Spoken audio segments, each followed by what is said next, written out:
The Bible. Is it hard to understand? When it comes to reading the Bible, the first thing that comes to mind is the fact that this is the Word of God. The seals have been broken, and the truth is here. And when we go throughout the scriptures, when we go throughout extra biblical records, we find that the language that God employed, that He used to create the heavens and the earth, was the Hebrew language. Christ said, I came for the lost sheep of the house of Israel. But yet no one, no religious leader, no religious church out there anywhere can now identify the 12 tribes of Israel. Can we? God is quite simple, but it seems as if man makes understanding Him hard. What are those mysteries? The truth of your book and the truth will make you free. The Hebrew and Bible Academy. You're invited.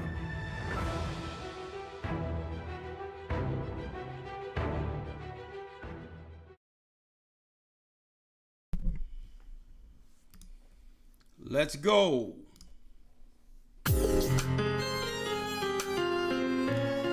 Blessings, blessings, come on in.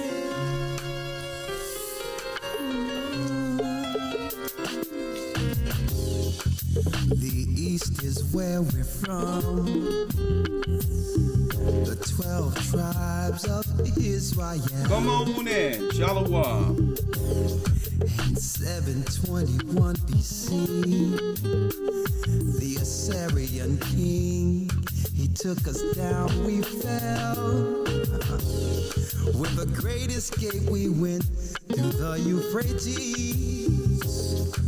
The Lord held the water still. Hit the like button. Hit the like button, folks. To a land where no mankind dwelt, we went. The 12 tribes of Israel. So we be.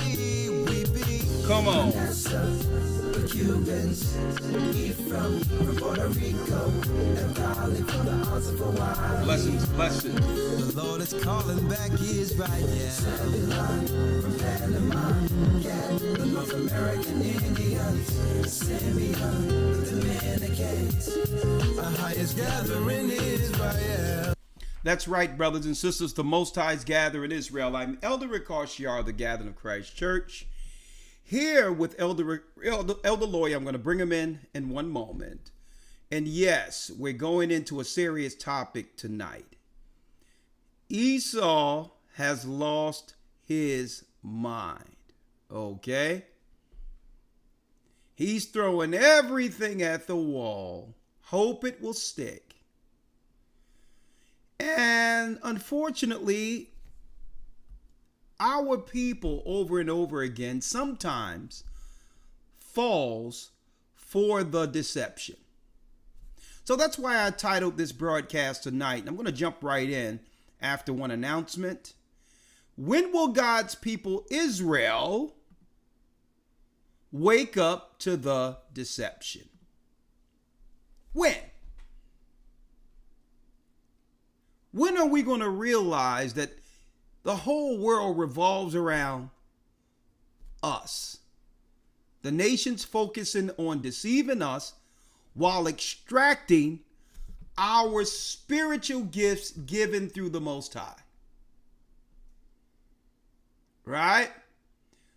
So, folks, this is why our people, God's people, are the focal point no matter where we are scattered in the diaspora. The Gentiles need us to survive, yes. But all in all, in order for them to take our power, our ingenuity, our spiritual gifts given, they must deceive us while extracting our power to utilize it for themselves, to give their families generational wealth. That's what it's about. When we wake up to the deception, eventually, Esau and the other nations, they'll change the game. But all in all, the more we understand what time it is, the more we'll begin to value what's in us to save our people. And that takes coming back to the Most High, getting on code according to the laws that were given to Moses and broken subsequent to that. For those who don't know, I am Elder Rick Carshar of the Gathering of Christ Church. I've been stomping for the Most High for a long time and will not stop this church until our King returns. This is where you come to get the true information prophetically and to connect the dots. And that way there'll be one faith, one Lord, one baptism, and we'll be in one mind to prepare together for what's coming through those doors. Now, before I jump into our broadcast tonight, when will our people wake up to the deception? Let me first announce that we are going into week 4 of your Hebrew and Bible Academy. And it so happens this week, since we're going into deception this Wednesday, it's time to expose who is Edom and go into the religion of the Edomites. Okay? So we're going to show you that Esau rules through deception. That's his religion. That's his government. His power is deception. Why? Because he's the smallest out of all races of people on the earth. So when you're the smaller number, you must utilize all others through a divide and conquer strategy to stay the what? The majority power over the earth. Okay? But the Most High is breaking it. We're no longer falling for their deception. And yes, Hebrew and Bible Academy, you don't want to miss it, but we'll expose the truth of Edom. Anybody tell you that the Europeans are Japheth, stop looking at them, please. They're off the mark all the way. What they don't realize is Esau assimilates himself amongst every culture to hide his true identity and to hide himself according to prophecy so that we don't understand what's truly going on in the earth concerning his power to utilize and gain power over all the earth. So Edom must operate invisible. Anyone telling you that they're Japheth don't understand that Esau's greatest gift is to assimilate. All right? Did Esau identify as Japheth before? Absolutely. The same way he joined the Dawes Laws in the United States and now identify as North American Indians. Okay? So, all right? So, if you think that those casinos and all that's going on those reservations belong to North American Indians, you have another thing coming, okay? It's called $5 Indian. Look it up. Esau came over here from the dirt fields of Ireland and all that, and in the areas, in the impoverished areas of Ireland. They were paid to come over here to be the immigrants during the time after Reconstruction. And what Esau did is nudge them. Amalek nudged them and say, yeah, brother, there's land we made in a treaty with the North American Indians who are the Gadites, where we must give them land for only $5.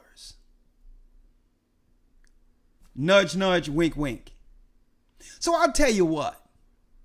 Throw a little mud on your face. Build yourself a teepee. And dance around a totem pole with war paint.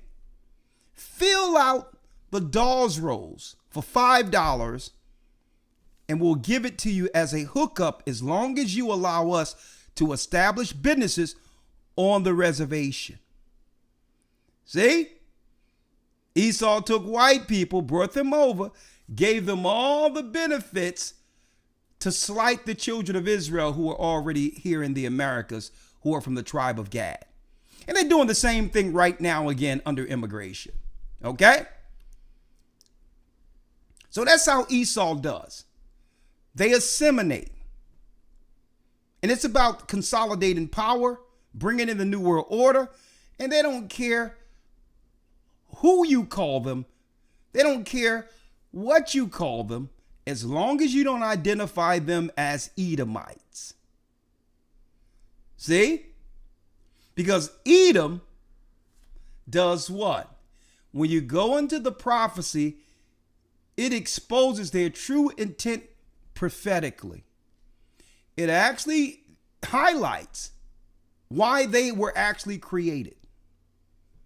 So no one can tell you more about Esau than the God who created him. This is why they don't mind being recognized as Japheth. We're in the Bible where it says Japheth was going to rule the end of the world and all that. No, Japheth are the dark Asians who originally inhabited Europe, the other side of the Mediterranean. They originally had Italy and all that until the wars. What wars? Many wars between Esau grandchildren who end up taking parts of Syria and all that. And then subsequent to that, the Edomites began to do what? Under Alexander the Greek. They began to conquer all these areas and assimilate within the culture of these people. Okay? Later on down the line, they became the Khazarians. Everyone thought they were Japheth, but no, they were there based on the remnant of the Edomites who conquered the Asians thousands of years before that. Okay? So now, we're going to go into Who's Edom this Sunday, but I want to announce a few guests that we'll have during the Academy this coming for the next 3 months. Week 6, we're bringing in, and he's always an excellent guest. We've had him on this broadcast a few times. The actor, author, and also he became a preacher. That's right, the actor from Sanford and Son, Damon Wilson. We're going to have him as a guest week 6. He has a serious prophetic book that was out years ago that's groundbreaking because he said a lot of what we're going through now. He put it in a book around 2000. And a lot of people don't even know. He's more so an acclaimed author than more so an accomplished actor. And he's a very accomplished actor and entertainer. But anyway, Damon Wilson will be coming in week 6. He'll be a special guest for 1 hour, speaking on his predictions on what is to come based on his perspective, comparing the times he came up into our present time. Did he foresee the world we're living in now? Okay. And we're going to talk about that week 6. Week 9, we're bringing in my brother, Elder Ariah, speaking on gut health, how they're intentionally doing things to our gut because they know it affects our brain function. Okay. He's going to bring insight on using brain food and the connection between the brain food, the good food, and getting our guts together so that our brain works as the Most High intended. Week 12, we're bringing in Elder Ramar. He's going to also be speaking on health. And a lot of people don't know, Elder Ramar actually makes his own herbal tinctures and all of that for healing. Look what the Most High has done, okay, within the nation. Knowing that one day we'll be locked out when the mark of the beast is implemented. We're not getting that junk shot up in us. So that and more we'll be discussing in the Hebrew and Bible Academy. It's still open for enrollment. Go to historytimes.org to enroll. Let's get into the lesson. Let's introduce first Elder Lawyer. Shalom, Elder Lawyer. Shalom, sir. How you doing? I'm doing well. Let me bring you in. Hold on. Let me see what I can do here, because I'm going to see if I can bring you in through another. 1 second. another audio source. Even though that sounds okay, I think I have a better audio source for that. Let's see. Speaker JBL. All right, try it now, another lawyer. All right, shalom, shalom. How you doing, sir? Hold on, that sound bad. Say it again. All right, shalom. Okay, I'm gonna trash that. Let me go back to where it was. Speaker Mac Studio. Say something, elder lawyer. All right, shalom, shalom. How we doing this evening? We're doing pretty good. One more again. Come on. All right, shalom, shalom. Test it. Mic check 1 2. Shalom. All right, it gets no better than that. How you doing, young man? I'm doing well, sir. I can't complain at all. All right, let me get this thing off the screen. Let's go in. Let's go in, man. Let's go in, elder.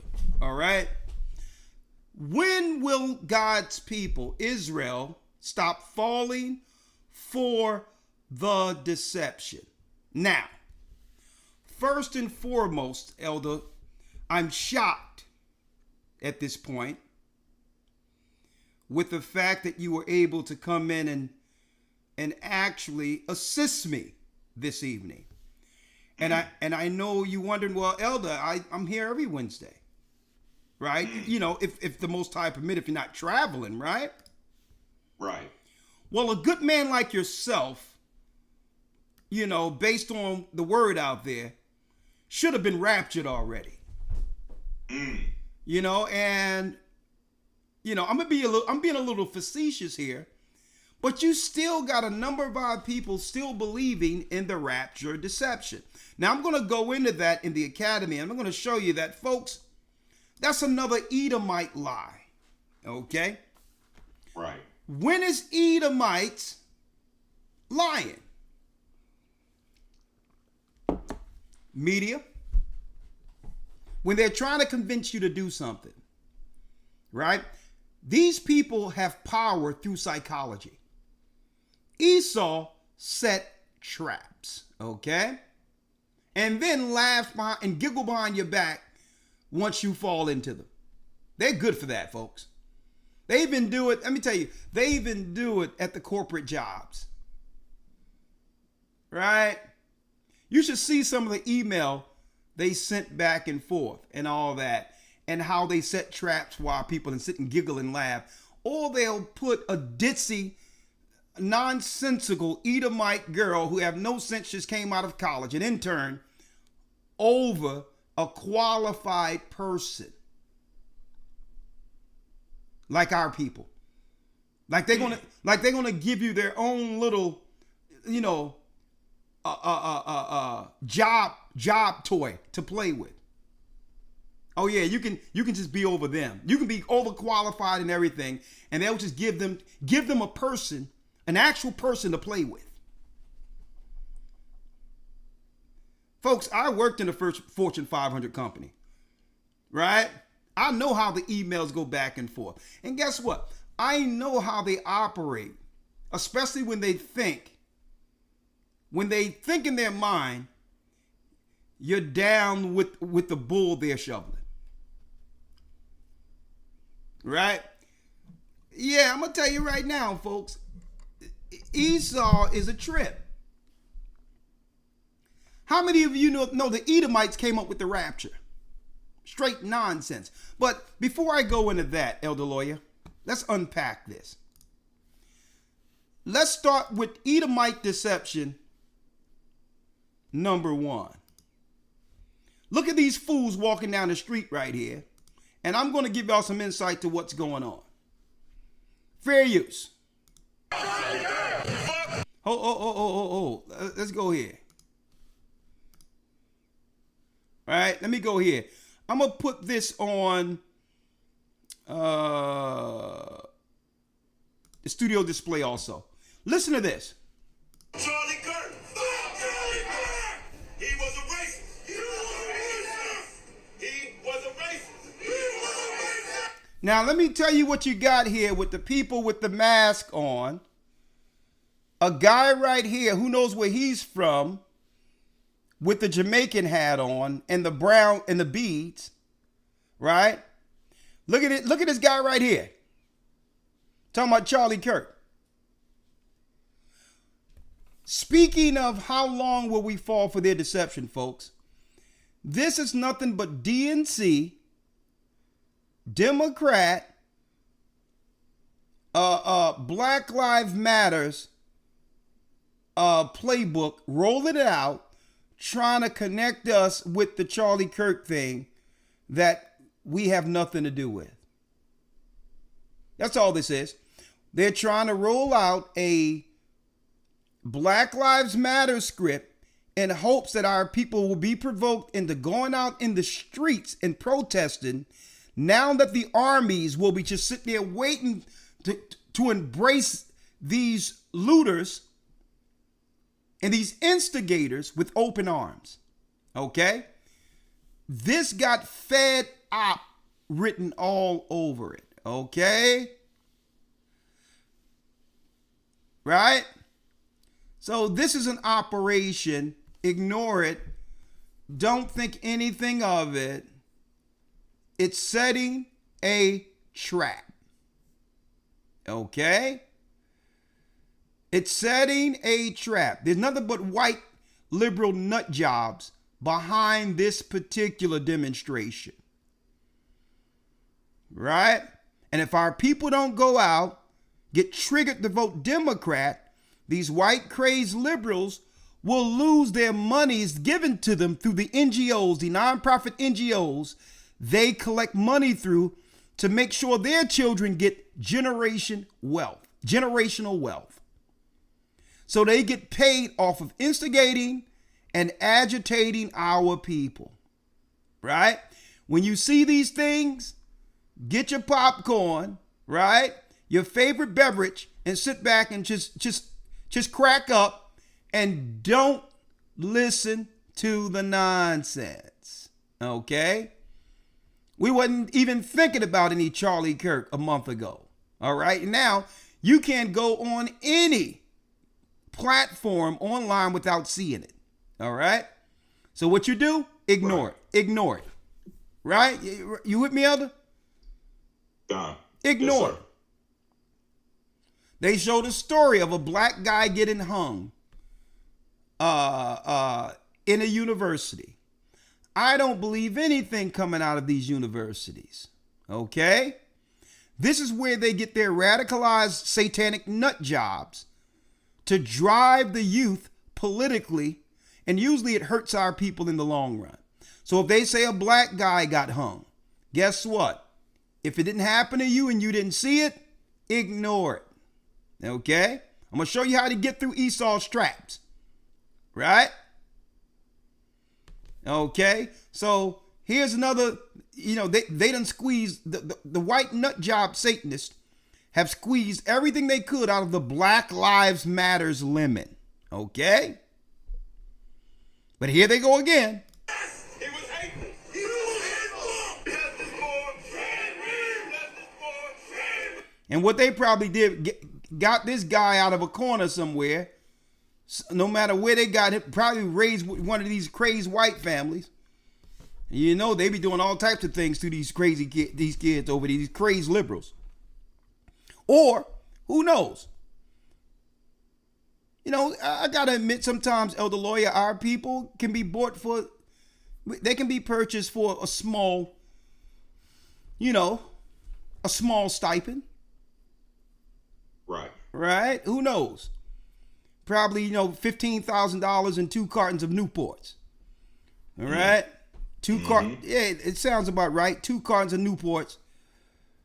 About $15,000, $20,000. Get him out there because you got to have a black face in front of it. All right? Just to get it cracking a little bit.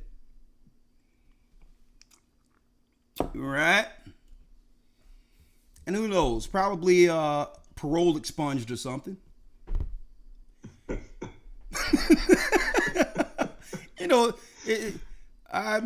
You can always go into jail and get somebody out for a nominal fee, right? So, right. 2 cartons of Newports. menthol works it out. A little parole and about 15 to 20 grand. Right? Usually you can get this thing popping. Right? So let's talk about Esau's character real quick. Brothers and sisters, you're doing a great job holding the line. Okay? You know, swipe, keep on swiping when you see stuff like this. And anytime you hear that something happened and the bullet had inscriptions on it, okay? Just say, listen, just turn the page, all right? What they're trying to do is, in any state, tighten up gun laws where people will not be able to protect themselves while they're giving what? Firearms to a lot of the foreigners who joined the military during the time that Biden let them into the country. So they're disarming citizens of the United States, but putting laws on the books where what? You got it. Laws on the books that will stop you from being able to protect yourself from the foreigners they let over here. Okay? So let me show you real quick. They went and got T off the corner and say, man, listen.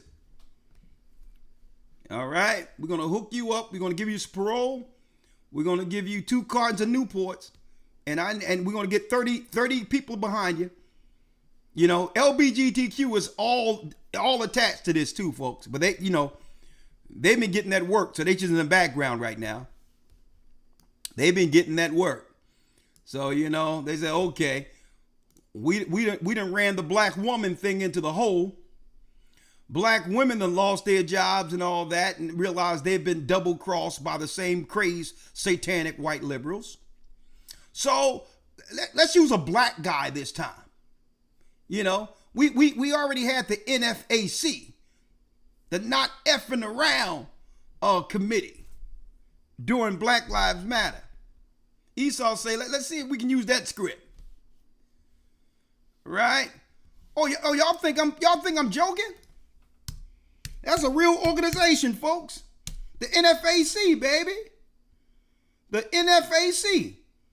That's a coalition right there. You know, shaped out of Black Lives Matter, Black nationalism, Black separatism, something that's made out of a Hollywood script. And the leader of the NFC was John Fitzgerald Johnson. That's right, Grandmaster J. Okay. Was his operative, his alias name. Right? See, you see that ounce in the middle of that? That's serious. See that ounce right there? The only thing truth about this is that eagle that you see around it. Because it's Esau who created the NFAC, all right? Let's get this thing right. That's right, man. That's right. No justice, no peace, you know? You know, we're going to get these Negroes stirred up. It was a militia group. Let's get these black folks stirred up in here, lawyer. That's right, the NFAC. If that's not an operation, I don't know what is. And look at their leader. Look at their leader. Uh-huh. There it is. There it is. Let me show you. There it is right here, baby. The NFC leader speaks currently legal status, hip hop and guns. It's like, you know, some white nerds, Amalek came up with this guy. Hey, what you think appeals to the blacks? There was a group called Grandmaster Flash. And Jay-Z is popular too. Hey, I got it. Let's put it together. Grandmaster J will be the military leader, the militia leader that will lead Black Lives Matter to victory. How was that? How do you like that? You think the Negroes will go for that? So where are we going to get Grandmaster J? Oh, we got a guy we can parole and, you know, give him $35 and you know, get him in the work release program and give him $35 an hour. If he act right, you know, he get that ceremonial 2 cartons of Newports, right? No justice, no peace. Huh? Like, yeah. See, that's how Esau does it. Right? So let's talk about it. This is how stupid they think our people are, folks.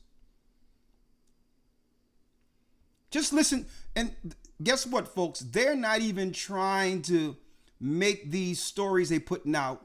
They're not even trying to convince people it's true anymore.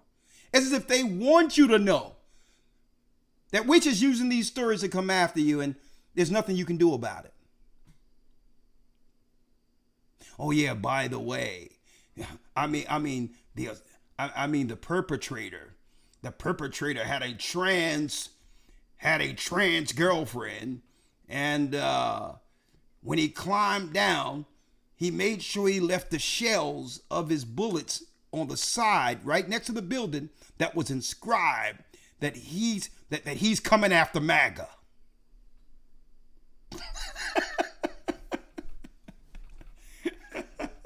You know what I mean?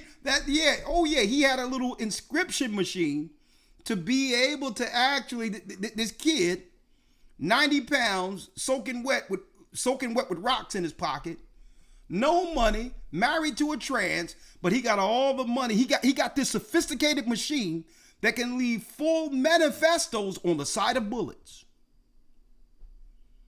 Okay?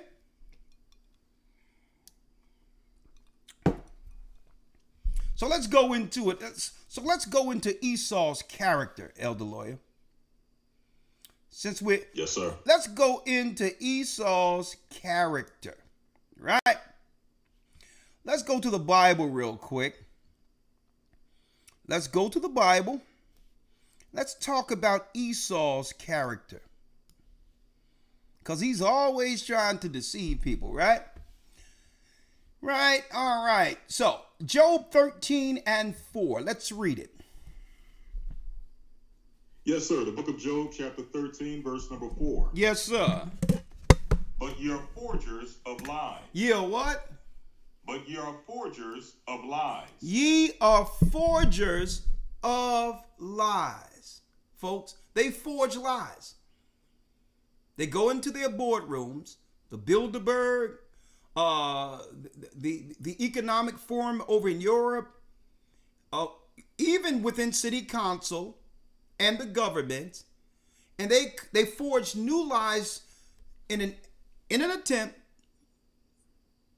to deceive us, folks. We're the only people who give out votes based on being angered racially. That's stupid, and they know it. How much is Barack Obama worth now compared to when he was voted in? Another foreigner. That has nothing to do with us, and it cannot relate with us, to us. How much is him and Michelle Obama worth? Hundreds and hundreds of billions of dollars, folks. But yet, if they can anger you into voting for him, they get paid. The white liberals who put him up get paid, while our people continue to suffer. So they just try to forge a new lie in an effort to get us back on the Democrat satanic train that have always destroyed our people since the Israelites were brought over here on slave ships. Right? It's the same thing. Wash, rinse, repeat. Right? Forgers of lies. And they are what? Ye are all physicians of no value. And they are physicians of no value. You very rarely hear Christians and people going into this Bible reading the scriptures where our God is telling us not to trust them.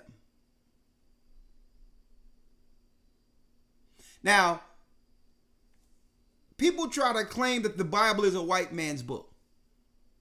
All through the Bible, God tells us not to trust them. They are physicians of no value. Why? Physicians were normally in the past, in ancient times, physicians use herbs to heal people. But their physicians is of no value. What good is your physicians if you're on a medication for the rest of your life? I need y'all to think about this, folks. I need y'all to think about this. Who do you go to for something, for a service that they get paid high-end money, and there's no consequences for failure? There's no consequences for doctors failing you.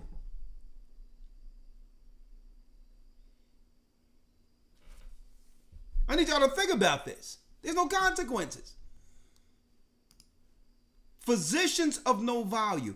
What good is it going to a physician where the side effects will kill you? The side effects are actually worse than what? Worse than the condition you're going into the doctor's office for.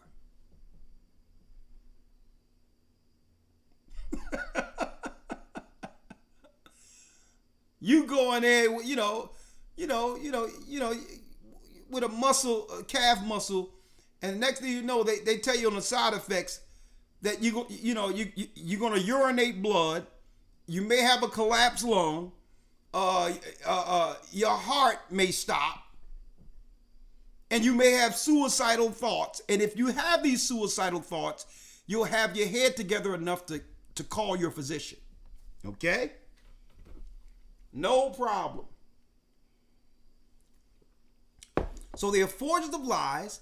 And what is God telling us when he says you are all physicians of no value? We have to really put an eye on what their physicians are in place for. Look up eugenics. eugenics. They turned eugenics into healthcare. All right? To justify using our people as human guinea pigs. All right? But that's a whole nother broadcast. We're going to do a broadcast on eugenics, which is another biological tactic of Esau against Jacob. We are Jacob. The powers that be, the Europeans, aren't from Europe. They're from Mount Seir. Later they went to the Caucasus Mountains. They are Edomites. Okay? Now, Esau is known as what? Right? Elder lawyer, if you will. Let's now get Genesis 25. But we're going to go more in depth on Esau this coming weekend, this Sunday. All right? When you go to Genesis 25, it talks about Esau who came out red. Right? Right? Esau came out red. Let's start at the 22nd verse. You right? Yes, sir. Do me a favor, if you can, Elder Lawyer. Bring your microphone a little more close to you. All right. Is this better? That's 100% better. All right? All right, go ahead. All right. Genesis 25 and 22. And the children struggled together within her. And she said, if it be so, why am I thus? If it be so, why am I thus? And she went to inquire of the Lord. And she went to inquire of the Lord. That's a black woman and a black man having children. Okay? I have to stress that. Right? Right? It says, and Isaac entreated in the Lord for his wife because she was barren, and the Lord entreated of him, and Rebekah his wife conceived. Read. And the children struggled together within her, and she said, if it be so, why am I thus? And she went to inquire of the Lord. She went to inquire in the Lord. Now, when you look at Jewish literature, folks, Jewish literature, there's records of what? Ginsburg, the book of Ginsburg, where it goes into the stories where the rabbis break down this story on a higher level, according to their religion.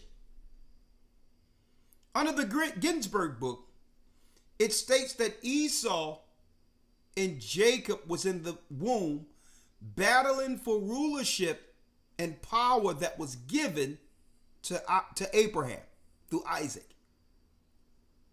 And Esau told Jacob in the womb, if you don't let me out first, I'll stay in and kill mom. I'll live, but she'll die. That's in the Ginsburg records in all Jewish libraries everywhere. The belly of this black woman, Rebecca, represented the earth. 2 royal seeds coming out of one man fighting for rulership over the earth. Either they were going to rule or we were going to rule. See? It started in the mother's womb. And the children struggled together within her. And she said, read. If it be so, why am I thus? And she went to inquire of the Lord. She went to talk to the Most High. She went to Mount Moriah to get some insight from Shem, who was living at the time. Read 23. And the Lord said unto her, 2 nations are in thy womb, and 2 manner of people shall be separated from thy bowels. 2 races of people are in you. That's why they're fighting. 1 promise, 2 separate races of people will eventually come out of her.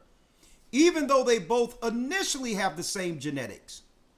Esau would eventually go to Mount Seir and mix his bloodline with the Canaanite bloodline. Some of the families, or the strong families of Esau that rules in Europe today, would come from those families. Part Esau, part Shem, part what they would call Semitic, and part Hamitic, Canaanite. Then you have other families out of Esau that came through Bashemoth, Ishmael's, one of Ishmaelite's daughters, and they will be a separate race. Okay? A separate race, but still Edomite family at the helm. That's why when you hear that Edomites are Arabs, they talk about the what? The Edomites who married into Ishmaelites through Bashemoth. And those are the families of Bashemoth. They're the Edomites who rule over the United Emirates that rules the Arabs in the Middle East. It's those families. It's still Esau in charge. See? And the Lord said, 2 nations are in thy womb, and 2 manner of people shall be separated from thy bowels. Read. And the one people shall be stronger than the other people. Read. And the elder shall serve the younger. Now, brothers and sisters, herein lies the problem with Edomites. This prophecy right here. That we are naturally stronger. So they use what? Forgers of lies and physicians of no value to even the playing field. If they didn't tell us that our children have to get this and do that to go to school and all that, they know that we would just outright just dominate in every area, including intellectually. But if they can target our brain, right, and tell us to give our children something, then eventually they can come back later with their insecurities and claim our IQ is higher. Right? Hold up. Right? Hold on. Hold on. 1 second. 1 second.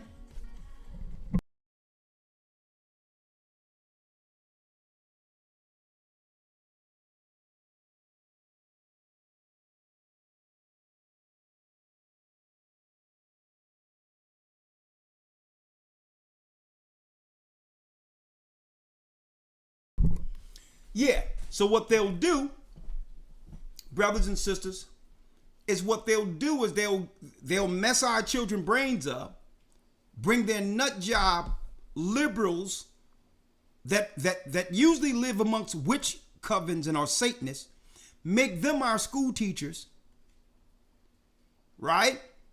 Agitate our children, miseducate our children, only for them to come on the back end and say, well, we have a higher IQ than you, after messing our children's brains up.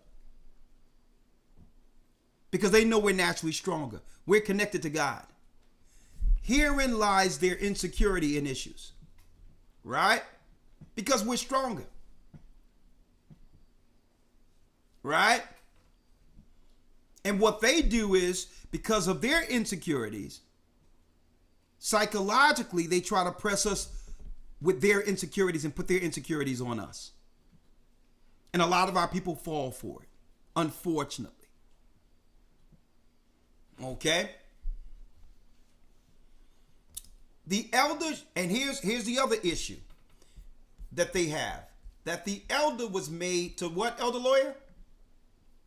To serve the younger. The elder was meant to serve the younger. This is one of their greatest issues. One of their biggest issues. The Edomites came out first, but eventually the earth will belong to the promised people. We are the promised people of Israel through the promise that was given to Abraham. We are. So this is their problem.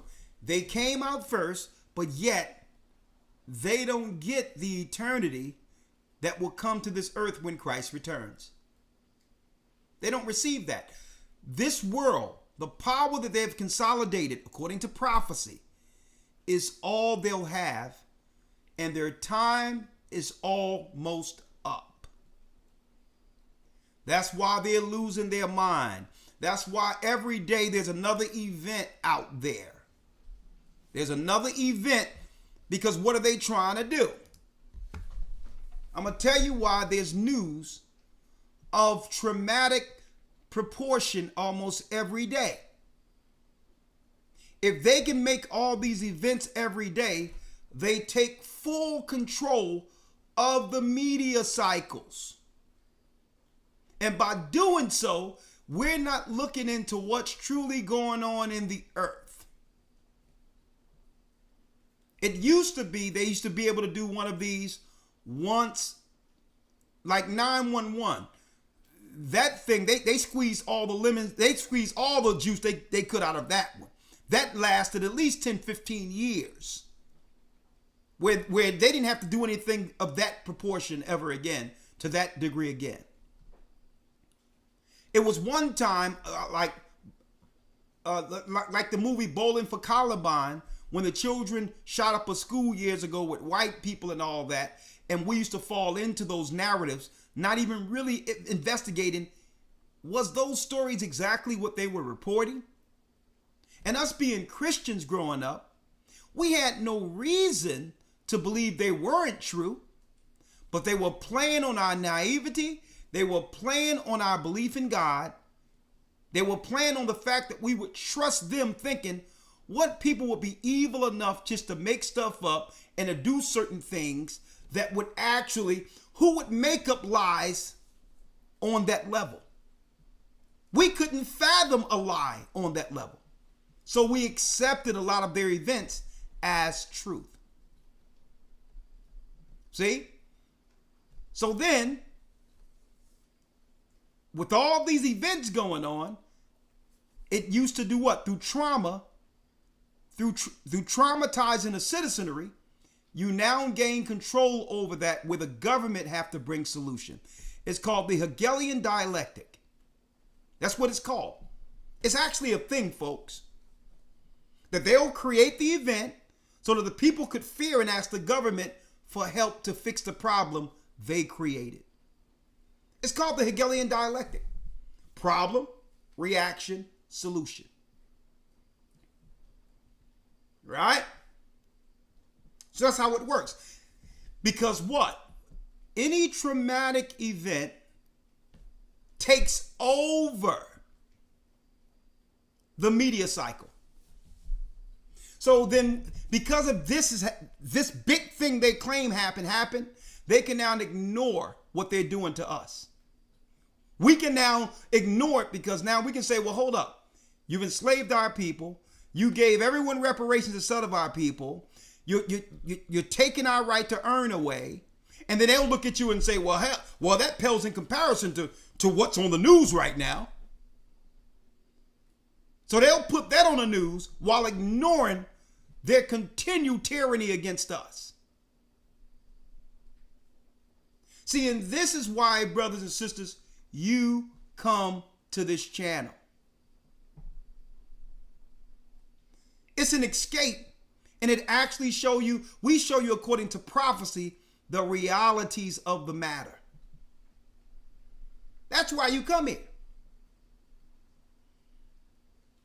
So what they try to do is inundate you with all this trauma and distract people while destroying us.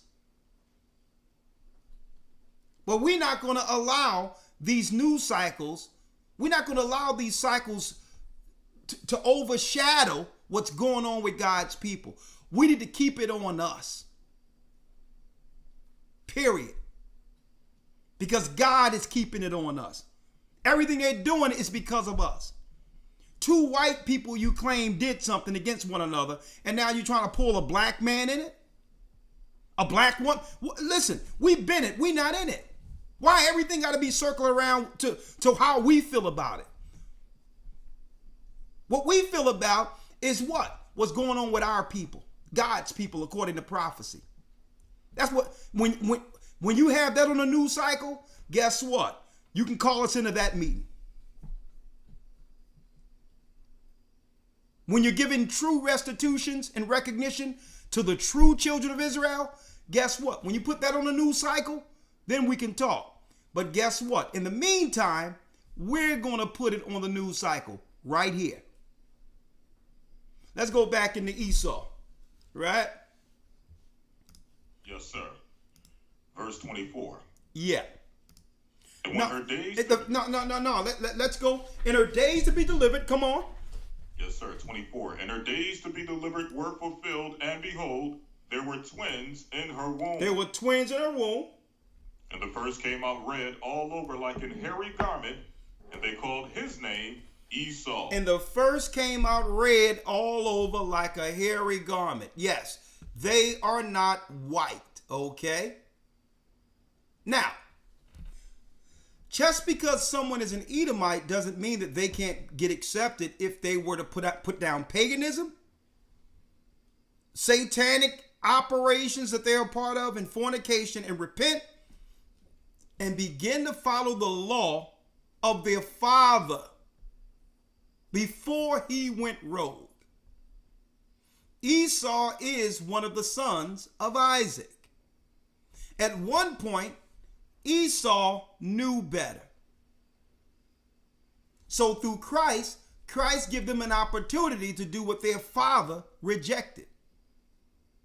To follow the truth. But know by following the truth, that prophecy stands in the future. The elder shall serve the younger. I didn't say it. God said it. God said that one day Esau would have dominion. And we have no problem with white people ruling because God gave you the dominion. So now you're not going to have no problem now that you done tanked the whole earth and tore the whole earth down to crap. Don't try to blame us now. This is the world you built for yourself. Okay? This is the world you built for yourself. So don't try to blame us. The crap that this earth has become, that's one thing I'm thank the Most High for, Elder Lawyer, that they can't blame this on us. Right. Every time you look, they're talking about fixing something they broke. Oh, global warming, we got to do this, we got to do that. All the stuff they broke. And try to claim that we all need to be on board with helping them fix what they broke. No, thank you. That's one thing you can't do. They try to blame us for all types of stuff. But the conditions of this earth was placed under Esau's hands. Okay? The first came out what? The first came out red all over like a hairy garment. Red all over like a hairy garment. Now we're going into this weekend, but I need y'all to look at this picture right here. Is this guy white or is he red? Now it so happens when you look at the bottom of the page is white. The shirt collar he has is white. Is this guy closer to his vesture, his robe, or his collar? Look at his hands. Look at his face. Look the characters next to him. And what you got to do is watch out for those kids in the midst of it. Red all over. So they can't hide themselves. So you can't tell me they're not Edomites. The Bible describes them. And they mixed with leprous Canaanites and brought forth the royal families and the elite Edomites that we see over in Europe today that makes the 10 horns. You want that history, that information? Come on into the academy. You'll get it this Sunday. These are Edomites. All right? Now, Elder Lawyer, one other thing about Esau is his pride, right? Let's now go to the book of Obadiah. The book of Obadiah, right?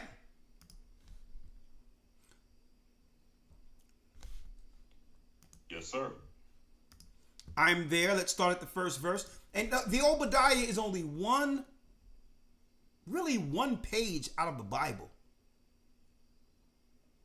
But it's one of the strongest prophetic books within the whole book. Like, it's so profound that Obadiah doesn't need more chapters. It's so profound. There's only one chapter in the book of Obadiah, and it's so profound that it doesn't need anything outside of the one chapter. Identifying Esau. Now, Elder Lawyer, this is deep. Do you know that I have generation pastors on either side of my family going back to slavery? Right? And I'm thinking being raised in Christian churches, Pentecostal apostolic faith. I'm coming out of the church believing that I knew the Bible. Do you know when someone introduced the book of Obadiah to me, coming out of Christianity, that I had no idea where the book was? And I looked at the book like, what is this doing in here? All the years being a Christian, going back generations, none of us knew anything about the book of Obadiah. And I believe that was intentional. Because Obadiah identifies Esau. Right?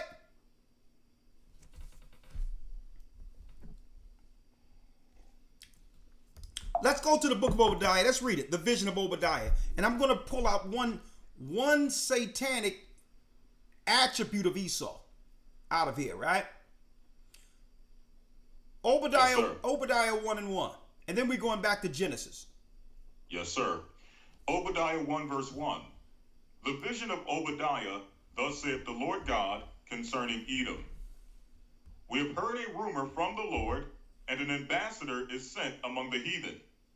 Arise ye, and let us rise up against her in battle. And that ambassador wasn't Gumnanassar, folks. That ambassador is Iran. The final war before the whole earth locks down. And guess what?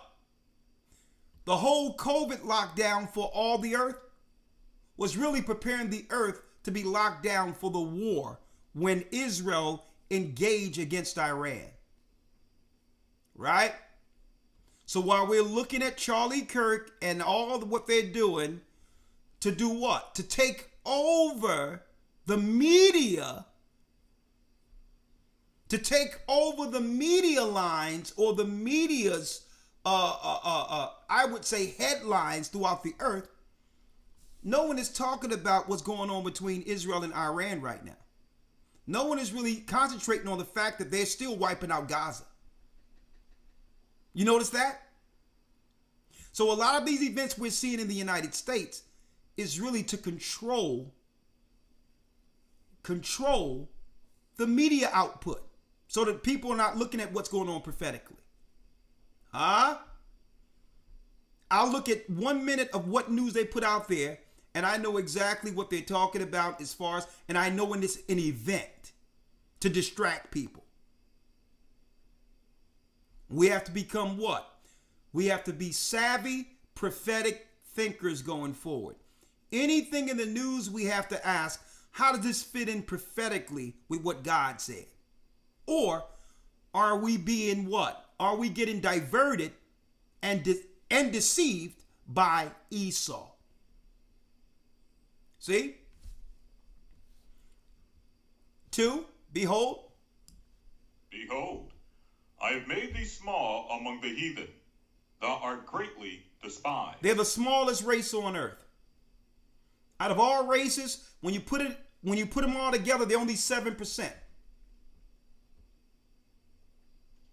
Compared to all the other races. Only 7%. So they're small. Being that they're small in number, then they must use weaponry. They must use bombs to make up for the numbers they lack.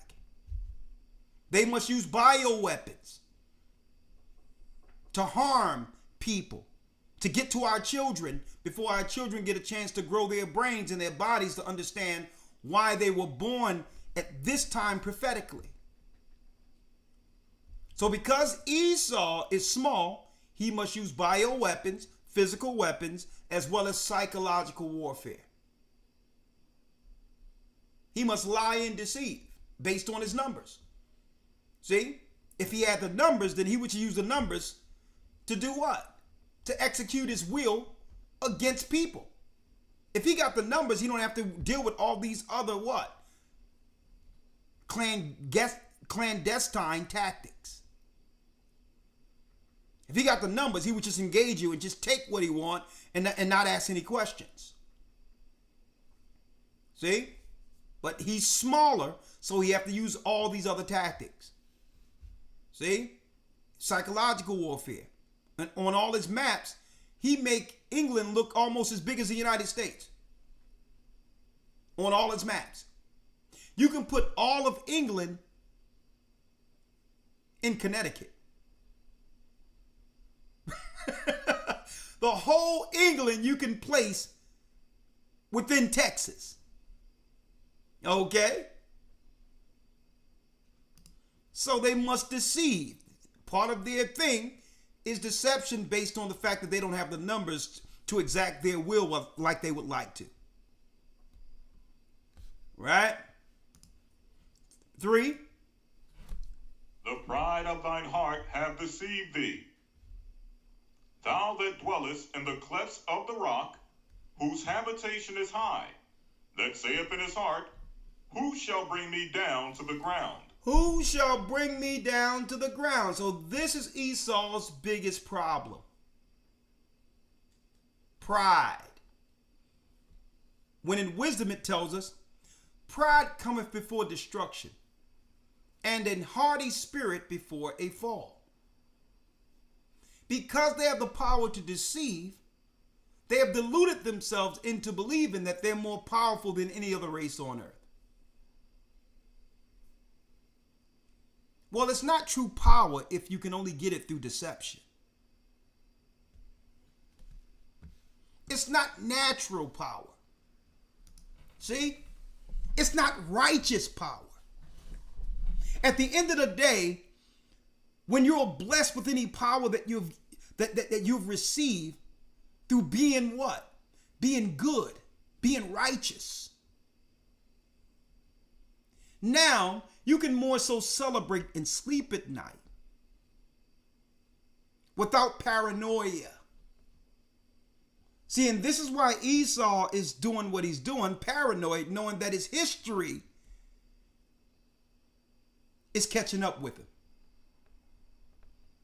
Hence the reason he don't want certain things taught concerning his history, because he would like us to believe that he received everything righteously, and now the world see that it was all a ruse. That's why it says all nations are looking at Esau and saying, man, you're not right. You attack people who aren't even attacking you. You're waging war against people who are not even thinking about you. When are you going to stop? And it's all because it's perpetual hatred against us, his brother Jacob.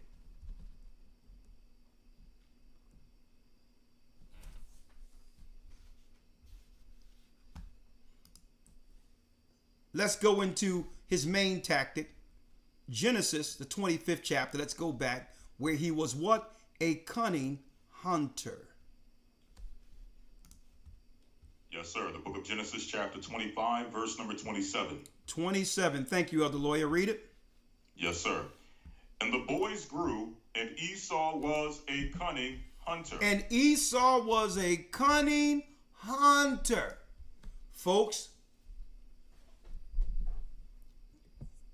this is his main superpower. Only through God in the Bible can we identify such a character. Without the Bible, he would have remained the invisible man. Right? He can use Hollywood, Celtic wood, magic wand to make any of us believe he'll be anything that he appears to be through Hollywood. Right? A magic wand. Hollywood was what? The Celtic wood that the Druids in England made their magic wands out of. It was Celtic wood. But now we are now identifying, according to God, their greatest superpower. Cunning hunter. See? But in Hollywood, they can make themselves out to be anything they want. Hey, why can't we be anything we imagine? That's what they'll tell you. Hey, I know I'm not Asian, but I'm the last samurai. Okay? Right. I'm the last samurai because I said so. I'm Iron Eagle. I'm over the top. See? I can use Hollywood to be anything I would like to be. I'm Top Gun. I can fly planes and maneuver it. And all of those maneuvers, folks, came out of our people. That's right. The Tuskegee Airmen was flipping planes that wasn't made to move like that. And that's where they got all those maneuvers from. A lot of people don't even know this. They're like, man, we didn't make these damn planes to be able to do this. That's what happened when Jake get in it. We start dancing with the planes. I'm Top Gun. I'm the last samurai. A matter of fact, even though boxing, some of the greatest boxers came out of Philadelphia. Meldrick Teller, Bernard Hopkins, Joe Frazier. When you go to the art museum, guess who you see being worshipped as an idol? Rocky. Adrian, I did it, Adrian.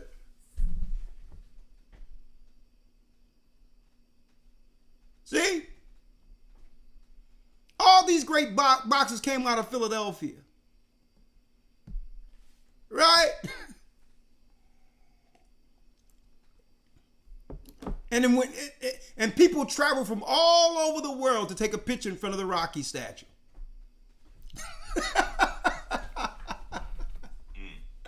Right? I need y'all to check this out. Right?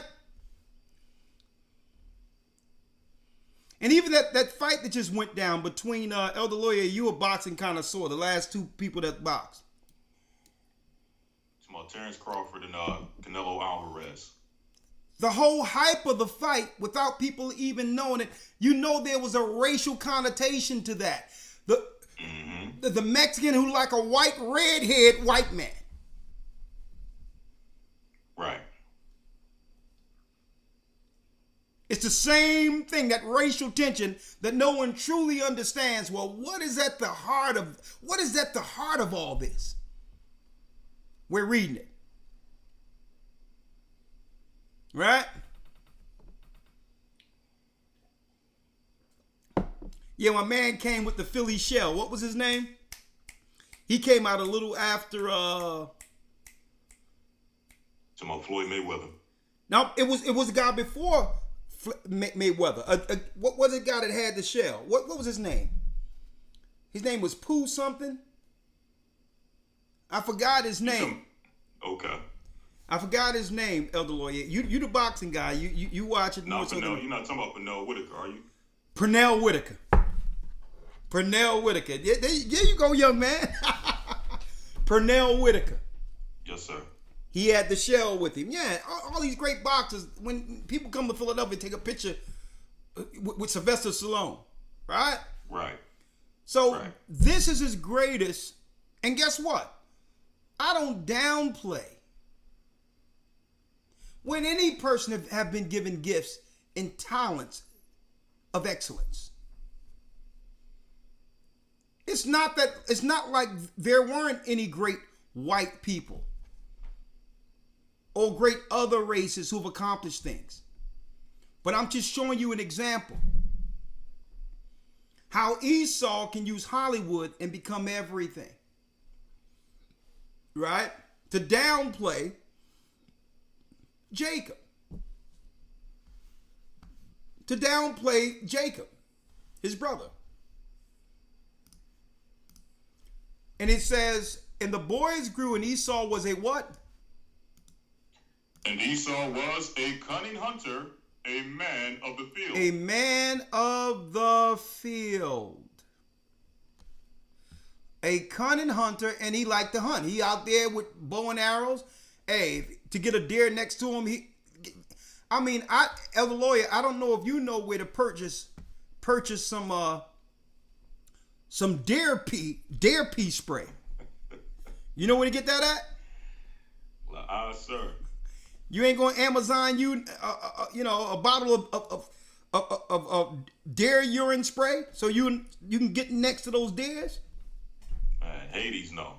Man, who comes up with a can of urine to smell, to smell like a male buck to get deers next to you?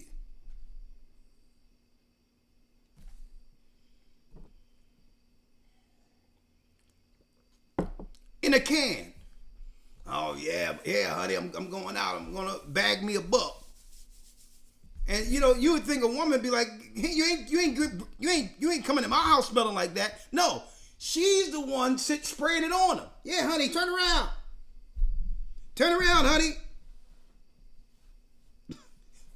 Yeah, let's get this thing popping.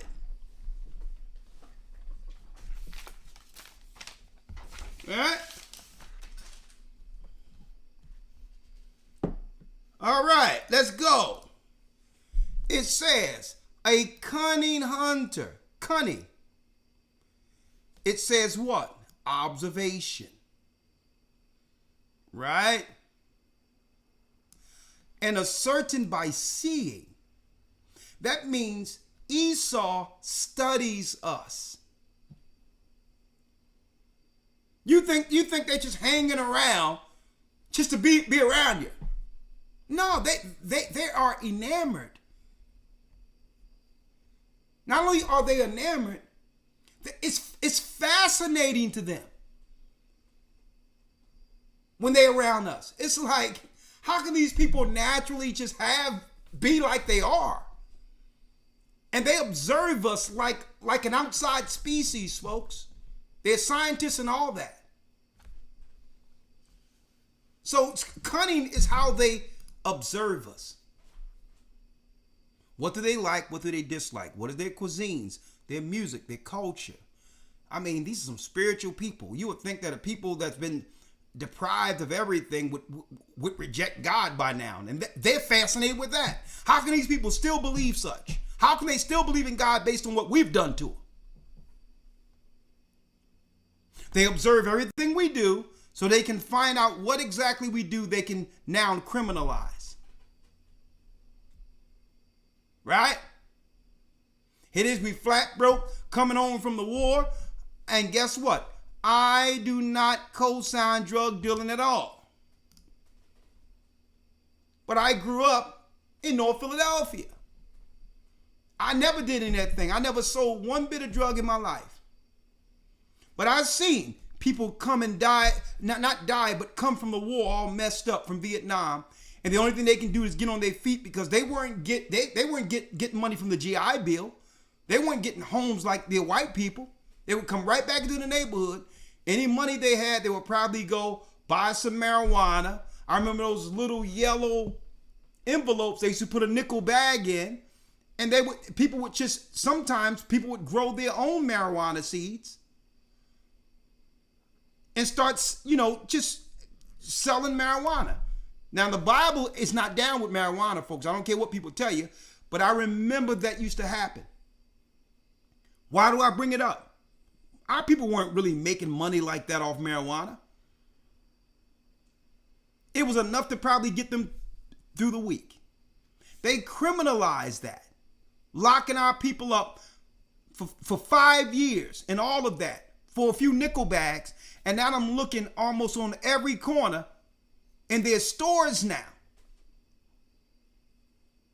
Where now the place that sells vape, the place that sells alcohol, they have a license to be able to sell marijuana coming from other countries. When I remember our people getting locked up who fought for the country selling marijuana. So they watch what we do naturally, the stuff we use just to get by, to criminalize it. That's cunning. If they really thought marijuana was a criminal offense, there wouldn't be marijuana easily accessible throughout the whole United States right now. Right. See that? So they think we forgot, the times back then. They're straight hypocrites.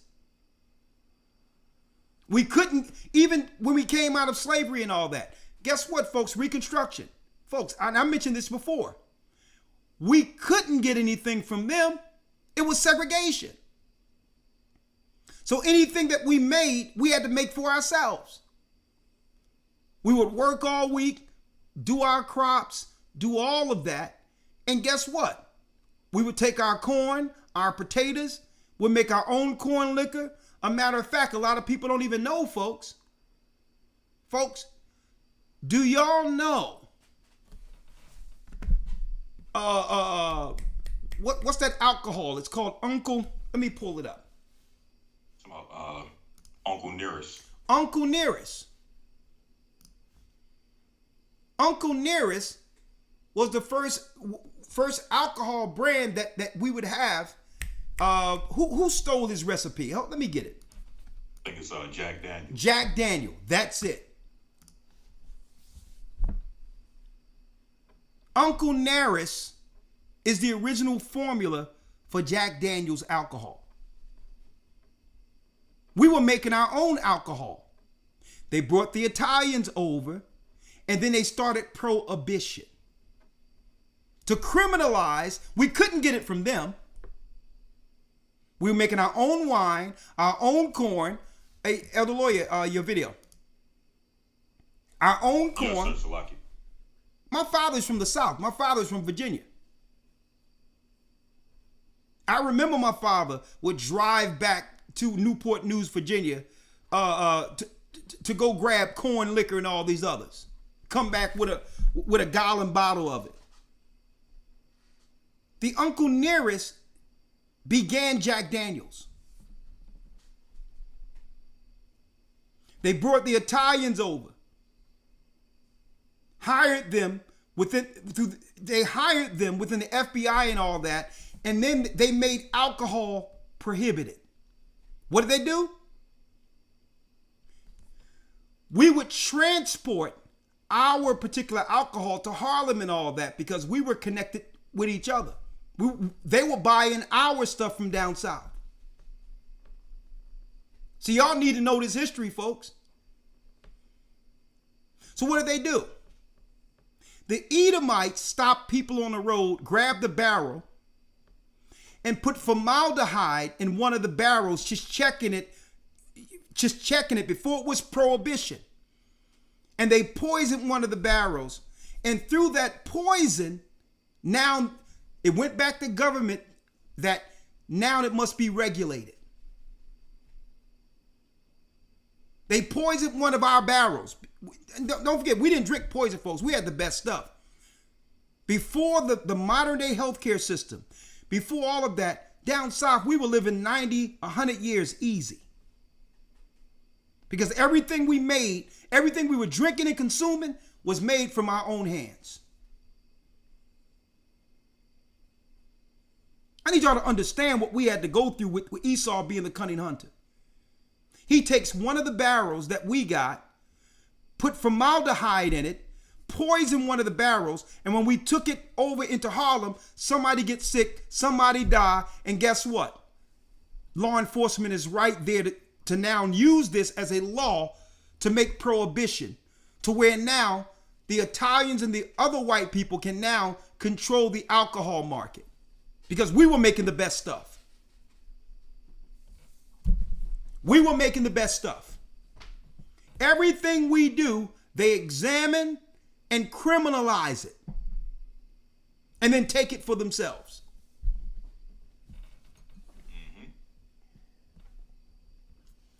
They're cunning. They're cunning. And they are what? It says Esau was a cunning hunter. A cunning hunter, a man of the field. That means what? The chase. Esau is about the chase. Keeping Jacob on the run. And you know what it tell you? That word, tasayad, it says game. This is a game to them when they play with our minds, play with our psyche, play with us medically.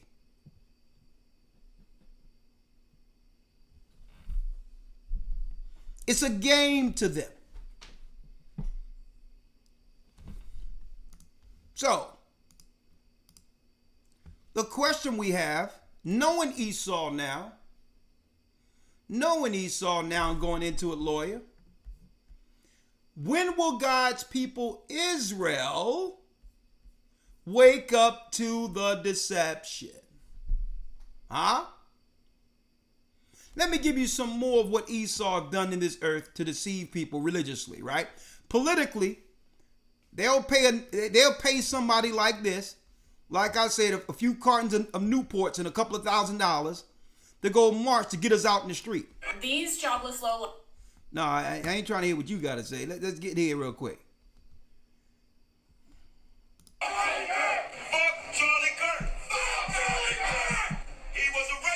So now they'll use little pawns, the Democrat Party and others,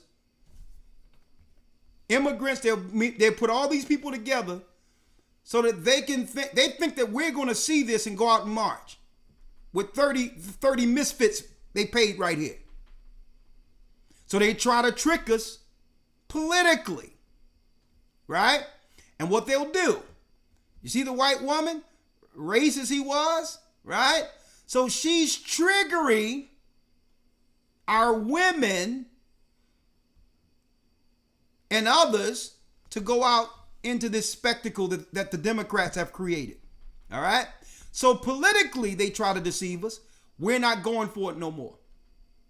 Number two, spiritually, they cannot control us because we found that their Christian doctrine is a bold-faced lie, a ball of confusion, a ball of hell. The Bible is fine. Our people are fine. But Esau is crazy. He had no business dealing with our Bible. Okay? And because he was dealing with our Bible and our people don't know any better, you had our brothers and sisters in Africa who believed that the rapture was going to happen today. Here it is. There it is. Huh?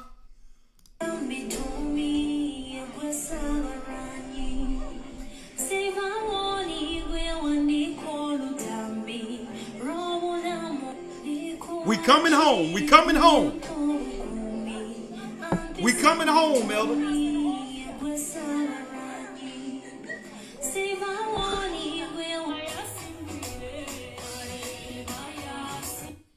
Folks, they've been playing in our face with their false doctrines for years.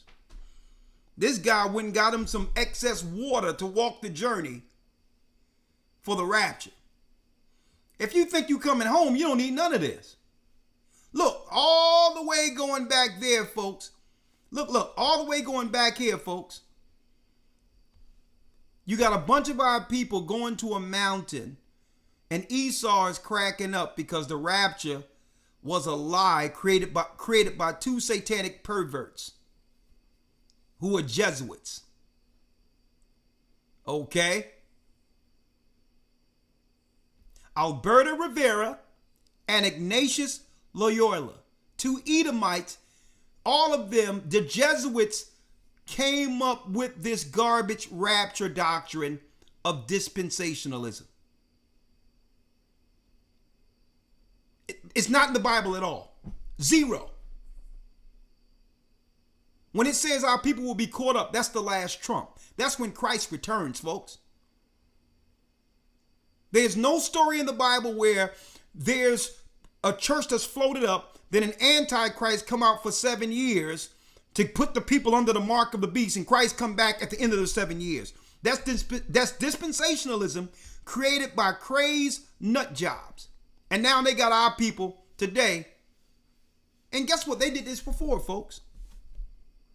In the late 1900s, another perverted freak by the name of Charles Taze Russell, okay, the father of the Jehovah's Witnesses, took all of his people to a mountain and claimed Christ came to a mountain, and he said he was going to return back then. These Edomites are good for this. Now, some people might ask, well, why would Esau do this, being the cunning hunter? What happens, Elder Lawyer, to the faith of all these people? When they believed Christ would get them out of their impoverished condition, September 24th, what happens the next day when they realize, or what they thought? And what happens to the faith when they believe that their God left them here? Right. If they lived all their life for that moment, how many of them are going to just walk away from the Bible altogether, believing that the rapture actually came from the Bible? So this is the spirit that leads to what? Non-belief. A shaking of faith. That's how Esau benefits. Now he can get Jacob, what? To walk away from the only book that could expose him.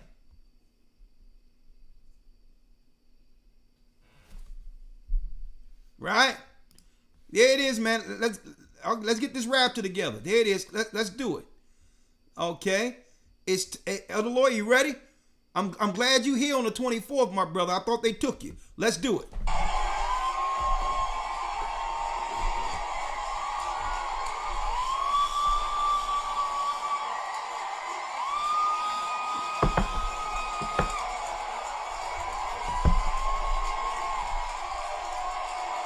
Elder Lawyer, you probably don't know what's happening, but they screaming for Christ to come grip them up.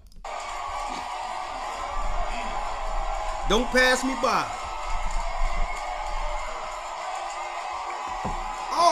Oh, y'all didn't hear.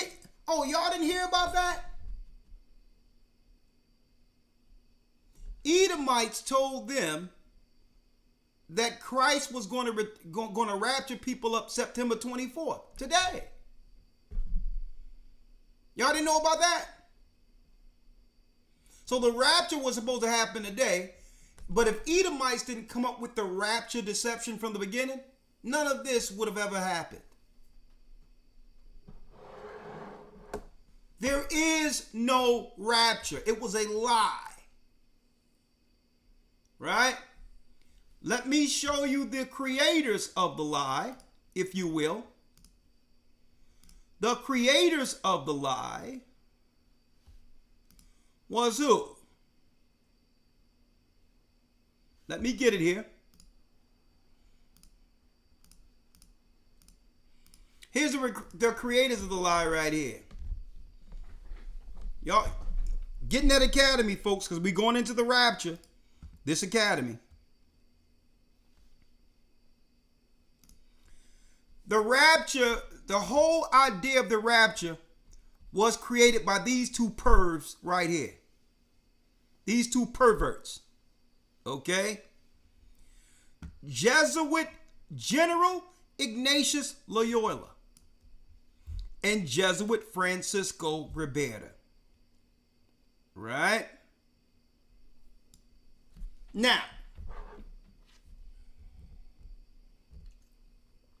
I have a book why do I say these are Catholic perverts? They're Jewish Catholic perverts, mind you.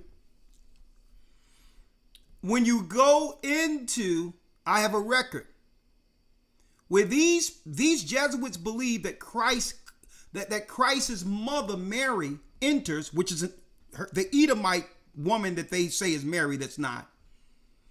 And that one of their Jesuit priests said that he had an interaction where he would nurse, like a baby nursing from a mother, that he nurses off of Mary who came into the room. Right? These are the sadistic, satanic perverts that use what? Deception through their doctrine. And through their deception, it shakes the faith of our people who should understand the value of the Bible. So these pervs, these Satanists came in and said, I'm going to twist all the prophecies around so that God's people would lose faith with a new engineered second coming. This is how we're going to shake the faith of Jacob at the very end. We're going to have them looking for prophecies that the Bible never stated would happen. Right? Now, what did these two pervs come up with? Now, a lot of you don't know this, folks. A lot of you don't know this. The Jesuits shape all of the doctrines throughout anywhere in the world. All Christian doctrine is shaped through these people.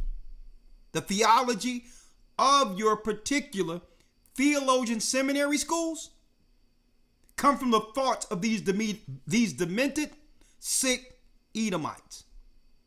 They're the last people you need to go to learn, go to actually learn the Bible. All right? Jesuit General Ignatius Loyola and Jesuit Francisco Ribera. This is what they wrote in the late 1500s, folks. They wrote in their 500-page commentary. This is what they said that they wanted people to understand. 1585, they came up with the Sacrambeti Ionis Apostoli and Evangeliste Apocalypsin Commentary. an evangelistic commentary on the book of Revelations. And they said in the 1600s, and these are Romans, folks, Roman Jews.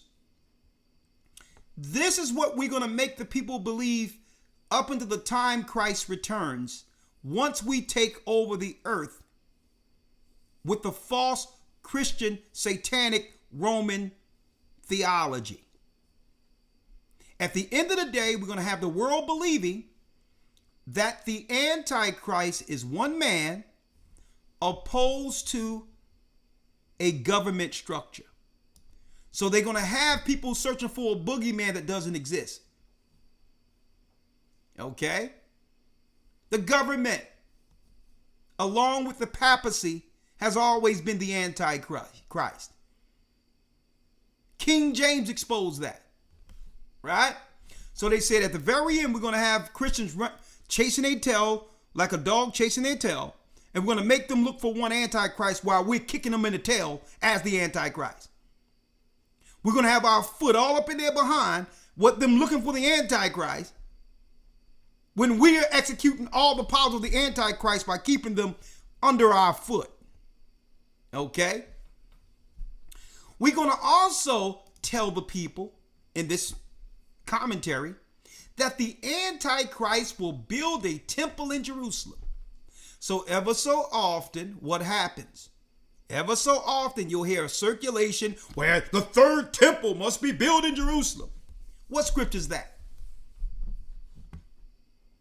They created prophecies outside of what Christ said to look for, intentionally, so that when none of this stuff happens, Christians will begin to lose faith. God's people will begin to break faith, and by walking away from the Bible, now you've run into Esau's trap as the cunning hunter. See? Another thing.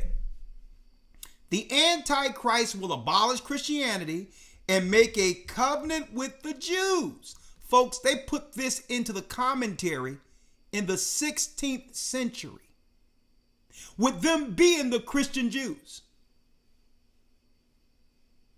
So in the 16th century, folks, they said that they were going to take over everything. And at the end of the day, we'll have our people, God's people, the people in the book, looking for them to rule from Jerusalem. Another thing that they lied in their commentary, they said they would put into Christian doctrine. And when your preachers go to theologian school, you're learning from these pervs right here. Right? The Antichrist will call himself God. That's nowhere in the Bible, folks.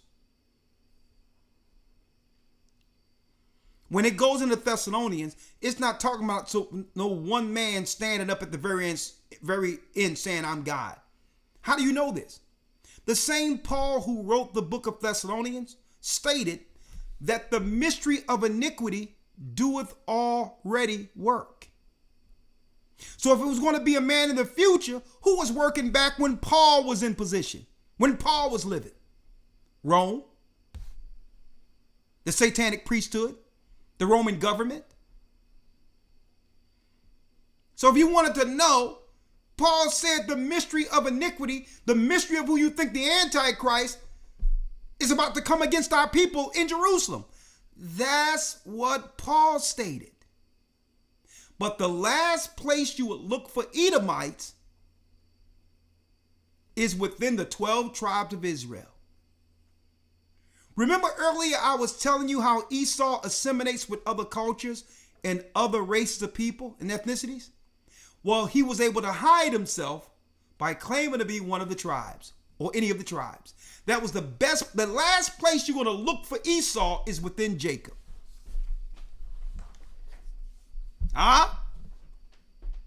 The last place you will look for Esau is within Jacob. So he did a mind job, Esau did on the whole world, through this commentary in the 16th century. The Antichrist will call himself God. That's nowhere in the Bible. It's something these clowns came up with right here. The Antichrist will not be revealed until 7 years before Christ returns. That's dispensationalism. They created the lie of the rapture, folks. So when we were enslaved, came out of slavery, by the time the churches were set up in the Western world, in order for us to get the what? The credentials to preach, we had to learn this nonsense. See?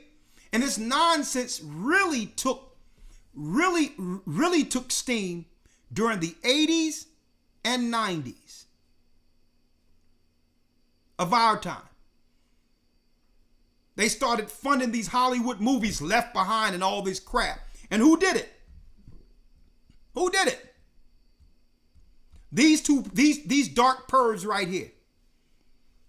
These pervs right here. More Jesuits. More Jesuits right here came up with the movie in the production Left Behind. And even James Cameron, the star of these particular fake narratives, he tells people that the rapture is a lie, and he was actually what? He was actually characterized or rolled to do he was actually picked to do the role of the Christian in the movie. I'm going to go into this in detail in the academy, folks. So let's see what else these satanic pervs, watch your kids around them, came up with. The Antichrist will conquer the world. The Christians or the church, here they go. Here we go, Elder Lawyer. Are you ready to go? Are you ready to go, Lawyer?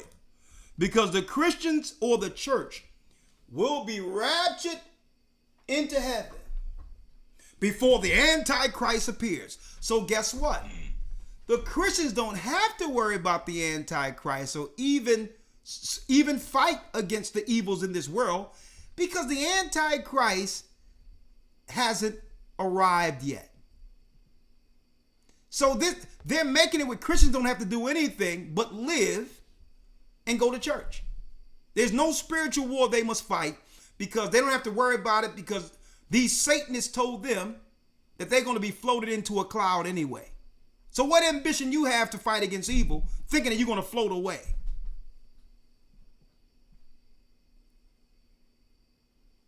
And this proves Christians don't read their Bibles, okay?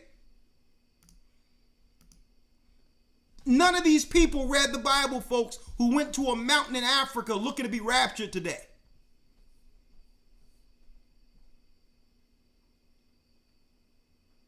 And what happens to these people now? They'll begin to lose faith and lose hope. They'll turn to Satan. They'll turn to witchcraft if they haven't already. They'll believe the Bible is a liar when it was these Satanists who lied to them. Speaking of lies, I'm going to come up with part 2 in a second. Okay? We're doing real good here. Man, we deep in numbers. We're over 2,000 right now. Hit that like button. Give me 3,000. Give me 300 more likes, because I'm about to show y'all something here, folks. Give me 300 more likes. I'm about to show you something, how Esau is the cunning hunter. There will be no rapture, folks.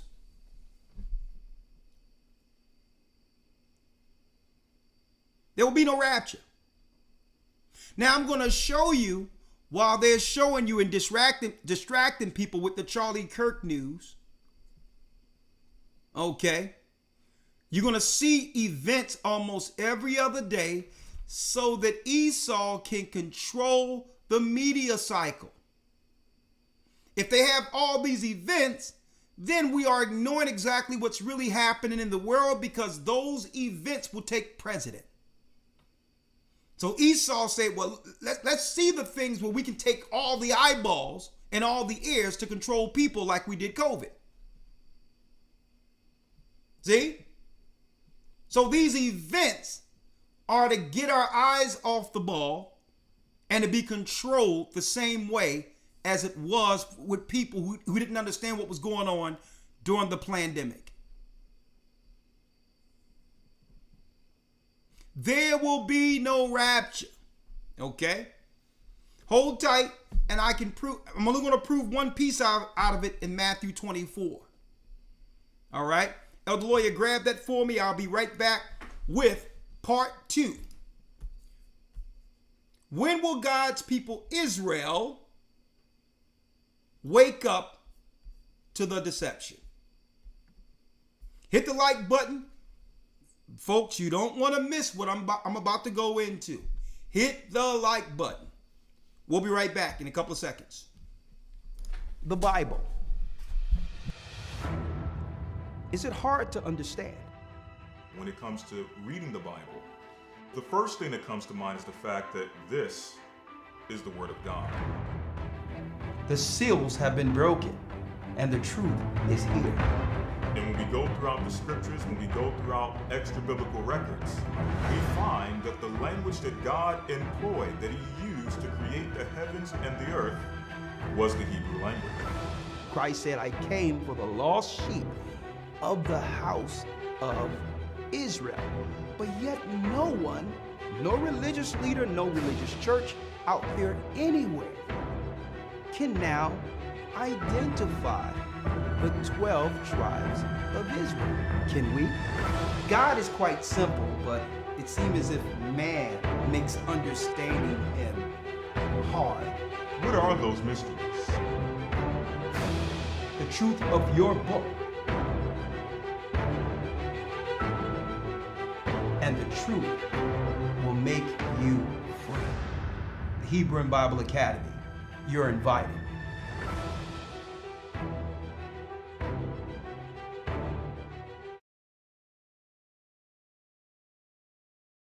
All right. Oh, yeah.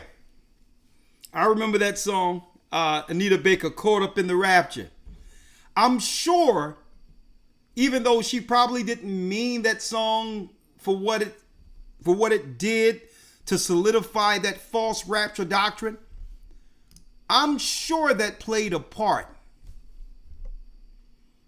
right?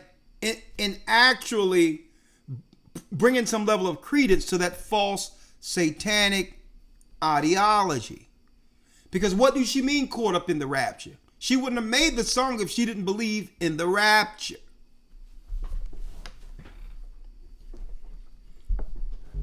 Jesuit influence. I used to love that song too. Hey, Anita was that girl.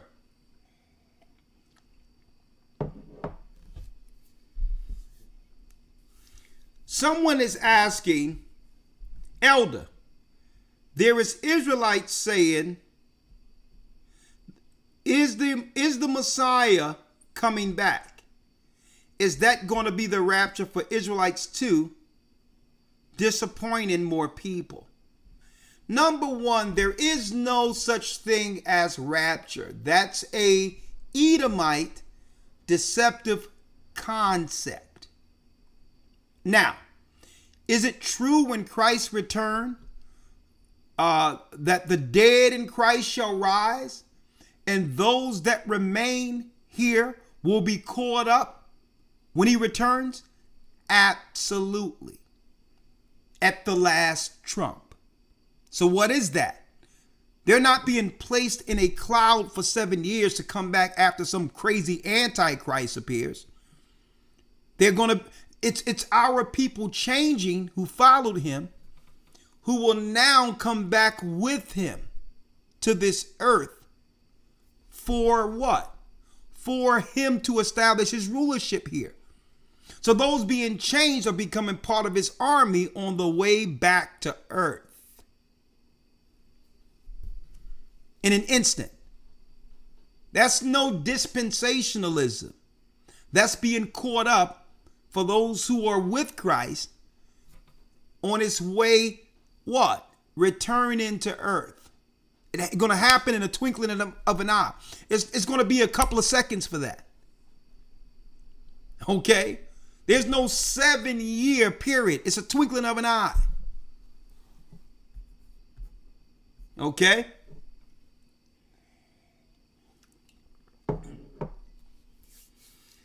Someone says I should make a song about that. Yeah, great idea. Elder Lawyer, are you back? Let me make sure, Elder, you back? Yes, sir, I'm here. All right, thank you, Elder Lawyer. Let's get Matthew 24. A matter of fact, let's go to Thessalonians about the rapture real quick. When it says the dead in Christ shall rise first. Yes, sir.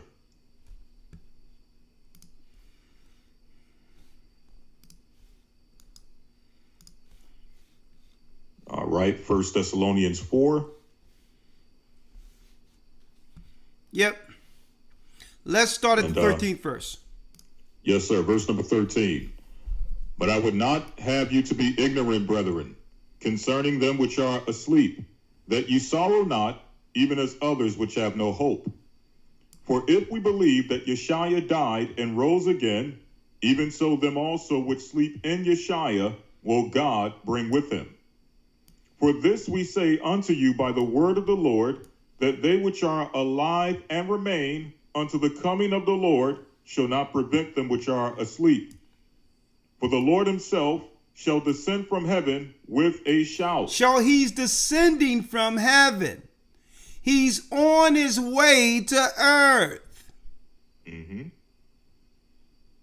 So there's no picking you up somewhere. He's descending. He's coming to earth.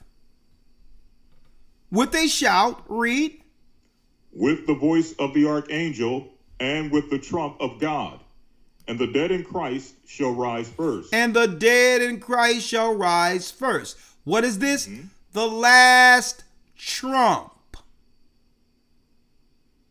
Christ ain't going to say, I'll tell you what, I'm going to pick up my people for 7 years and I'll see y'all in 7 years later. That's absolutely ridiculous. That comes from a satanic doctrine from Jesuits called dispensationalism, where they broke it up according to their false prophecy that was given to them by those two perverts I just showed you. Okay? 17 and 18, read it. 17. Then we which are alive and remain shall be caught up together with them in the clouds. On the way, while he's descending, folks.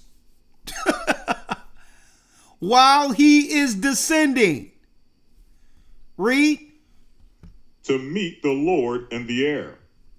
And so shall we be ever with the Lord. Wherefore comfort one another with these words. So when people die, we know that in the bosom of Abraham, they're being protected until the change. The change happens at the last trump. So this what Paul wrote to the Thessalonians. Not for these Romans to come up with some dispensationalism claiming an antichrist is in the mix. That's a lie that came from who? The Jesuits. Okay. And a matter of fact, you want to be the ones that's left behind. The Romans twisted it. Esau and the Jesuits twisted it. They made you believe that the righteous is the ones that were caught up in Matthew 25 and protected by God.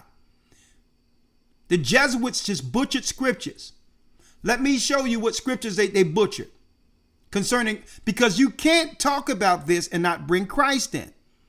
So they use this scripture for the movie Left Behind. Who was it again? Let me show you. You had these satanic demons who came up with a new doctrine that they would teach to misdirect people concerning the prophecies we should be watching for according to Christ. Instead of us looking at Christ's prophecies concerning his coming, we would follow their prophecies concerning his coming. And when these prophecies failed to happen, it would lead to unbelief amongst Christians at the very end. That was their objective. Their objective was the lie, so it would break the faith of our people who would oppose them spiritually at the very end under Christ's name. So they were disarming their greatest enemy, Christians. See? And then they put it into a production with these pervs here and left behind. See how it works? See how it works? And left behind. They made it into a Hollywood production. See? See how it works? Now, let's talk about it real quick. And even in the book, it tells you that it's fiction. The book tells you it's fiction that was created for a Hollywood production. They took this fiction and made it a doctrine to be taught by our preachers in the Christian churches. Jesuits have been running the Christian church for years. Our church isn't being controlled by our people in the communities. Jesuits are controlling the doctrine that we learned there. Right? So the Bible is fine. Nothing is wrong with the Bible. It's these guys are the problem. Elder Lawyer, real quick, let's go to Matthew 25. And let's go straight to when they claim that people are going to be picked up into the sky. Yes, sir. Matthew 24 and 40. 24 and 40, as in the days of Noah. Let's go straight there. Let's go to 37. Yes, sir. Verse number 37. Yes, sir. But as the days of Noe were, so shall also the coming of the Son of Man be. For as in the days that were before the flood, they were eating and drinking, marrying and giving in marriage, until the day that Noe entered into the ark, and knew not until the flood came and took them all away, so shall also the coming of the Son of Man be. So let's focus on the 39th verse, brothers and sisters. Who did the flood take away? The evil were taken away. The righteous was saved and remained. So who was taken away? Right here, folks. The disobedient. Now, as in the days of Noah, right? Now, let's go. Now he's going to show you the example of what we'll experience in our time. Comparing what happened during the time of Noah. The wicked people were taken away. 40, read 40. Then shall two be in the field, the one shall be taken, and the other left. So who's taken here, folks? The people who didn't listen. The ones that are left are the righteous. Like Noah was left. The Jesuits flipped this narrative to come up with the Left Behind movie and say that people are disappearing, which is the church. See? Two in the field, the one taken and the other left. The one that's left is the righteous, folks. These are the ones that will remain and be changed when Christ returns. So they flipped the whole thing and made it into people disappearing who are righteous, which is the church. And everybody who didn't repent is left on earth for the Antichrist. Straight garbage. The same way there was two people working during the time of COVID, right? Working together. And the people who followed Christ and wasn't listening to the satanic messaging continued. But the people who was listening to Satan's mouth were taken. See? See? How many people listen who are no longer with us? Listen to what they told them. They were taken. But the people who didn't listen to that garbage are still working. 41, read. Then shall two be in the field, the one shall be taken, and the other left. The other left is the righteous, folks. The ones who were taken during the time of Noah were the disobedient, those who didn't listen to Noah. Read the 41st verse.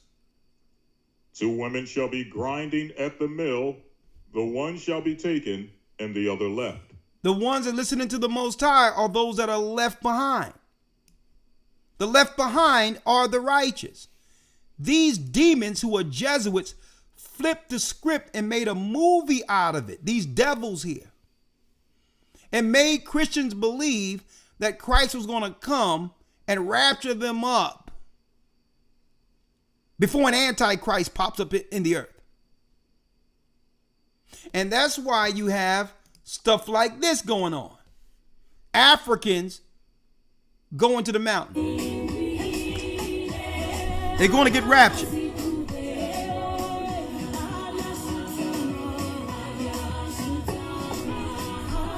Get ready for the rapture.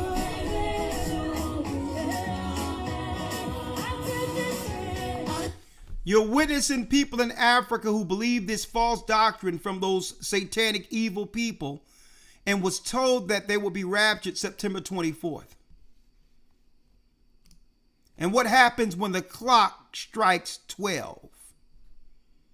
These people in Africa, gathered in Africa, folks, ready for the rapture.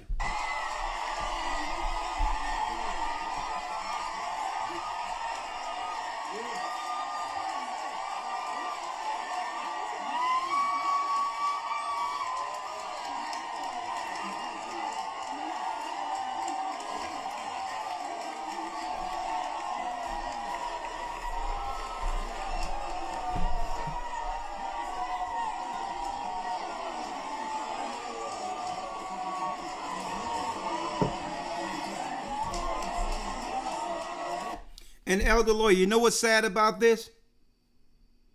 They wouldn't be out there if they truly didn't believe and trust in God and Christ. Right, exactly. But Esau, he want this to make us look like fools. He want these optics. Here it is, our people over there suffering with no hope and are told this. And guess what they're doing? They're out there showing forth their faith. It takes a lot of faith to believe that Christ is going to come and be there waiting for them. So they truly believe in Christ, and I'm sure Christ see their faith. And I know a lot of people are laughing at them and all that, but guess what? They've been lied to. And it's our position one day to make sure that information like this gets to them. It's our position to make sure that one day they're retaught, if they'll receive it, so that they can break the Jesuit spell that they have over our people. Right? And what scriptures can I go to on this? Well, Hosea 4 and 6. Let's get it. Hosea 4 and 6. Hosea 4 verse 6. My people are destroyed for lack of knowledge. Because thou hast rejected knowledge, I will also reject thee, that thou shalt be no priest to me, seeing thou hast forgotten the law of thy God, I will also forget thy children. He says, if you forget me, then now your children will be lost with no direction. Because we don't seek the true knowledge of God. We look for the people who've enslaved us, Esau the cunning hunter, and think that what? That he would actually teach righteously the truth concerning our condition. We trust that they truly believe in God, not realizing Satanists, folks, have made their way into authoritative positions and have deceived us. And that's why the Bible teaches us that we must what? Study to show ourselves approved unto the God. Now listen to these crazy Edomites. Why do you think the Edomites are all up in our space like apologetics and all that, trying to figure out what's going on with us when no one cares about them? They're losing their power. No one cares about them. I mean, I'm like, man, don't y'all have to go to a Catholic church to save one of these choir boys that be dealt with by some of these priests? Why are you worried about Israelites all of a sudden? With all this craziness going up in these Christian churches. You know why? Because guess what? The true satanic masters were forced to come from behind the veil now that the Israelites begin to bring our people through Christ back to him. That's why. The black preachers in the neighborhoods had no understanding on how to refute what we were teaching. And now the church is empty. There's no men in the churches anymore. So the Jesuits are allowing the churches to go because why? The women holds the purse strings and control the money anyway. That's why they've been holding on to the church, because the women have been paying money to the church. But no, the women are walking away from the church now. Our sisters, thank the Most High. The Bible says, my people are destroyed for a lack of knowledge, because they rejected knowledge. I will also reject thee. That's what's going on when you see this right here. Right? But why are our people destroyed for a lack of knowledge? There's a reason for it. Isaiah 5:13, Elder Lawyer. Isaiah 5:13. Hold on. Let's read it. There's a reason. Let's read it. Isaiah, yes, sir. Isaiah 5:13. Therefore, my people are gone into captivity because they have no knowledge. They have no knowledge. Why? And their honorable men are famished, and their multitude dried up with thirst. That means the teachers who've been entrusted to teach our people the Bible have no knowledge of the Bible. They're famished. They haven't eaten this roll to know what to teach our people.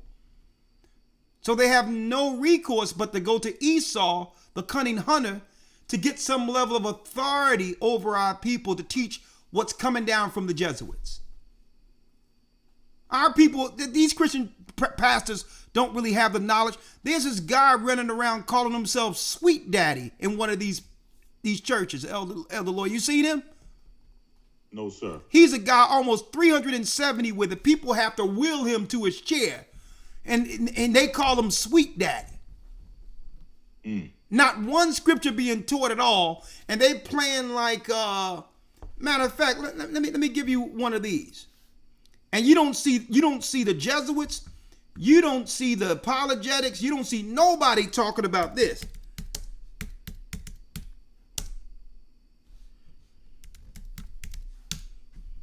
This is a hot mess.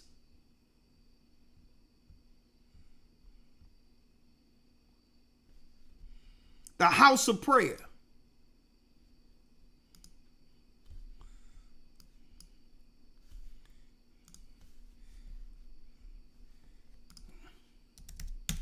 Our people are destroyed for lack of knowledge. House of prayer.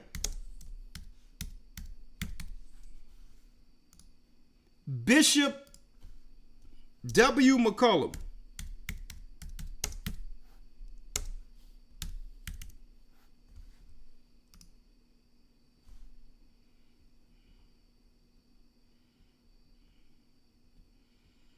Where is it? This guy, man, I got to do a whole thing on this guy. Now, it's called the United House of Prayer for All Peoples. And he called himself Sweet Daddy. He can't even walk. He's about 400 pounds. And he don't even teach the Bible at all. But that's barely rules in here. I couldn't believe what our people are into.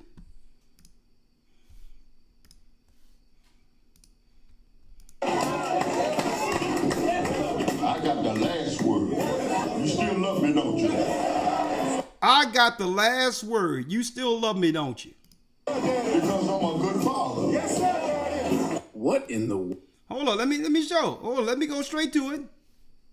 Again, before you have to meet the Lord. Come now. Now, after a while, you're gonna... Want to work your stuff? You have to go so... He said you got to work your stuff, Elder Lawyer. Hold up. Kind of just to absorb this, just soak it all in. You want to work your stuff, you have to go somewhere else outside of here. But Daddy Belly rules in here. Daddy Belly rules in here. I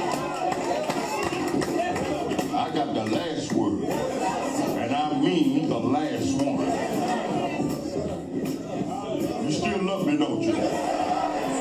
Because You still love me, don't you? My people are destroyed for a lack of knowledge. We're at the end of the world, and this is what this is what's out there right now. And you don't see nobody trying to stop these churches because these churches are doing exactly what Esau wanted. A place where our people find no truth, no understanding geopolitically to what's really going on prophetically against them, while the army is about to engage our people. And it's sad. Now, Elder Lawyer, last but not least. Yeah, and by the way, he called himself Sweet Daddy too. This is stuff we caught up into. All right. Last but not least, Elder Lawyer, something quite interesting. Something that's quite interesting, Elder Lawyer. Before I open up the lines, y'all doing a great job at the like button. Man, I'm like, when is our people going to wake up? And I know living in a time of I would say in a time of tribulation where the world is coming after our people, right? I don't blame our people who try to find a silver lining, something good to hold on to have some level of pride for themselves, right? I don't want to discourage that. But when I see things like this, I'm like, if only our people understood. Fair use. And this sister mean good, and she feels proud about this.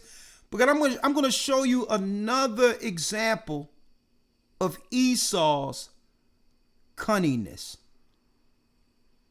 Right?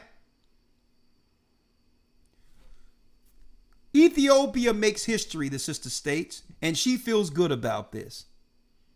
And I hate to rain on her parade, and I wish it was what she is celebrated. But this is more proof that our people fall for anything. Fair use for educational purposes only. If you are new, I am Wangil Zalalam. Today I bring you a great news. History has been made.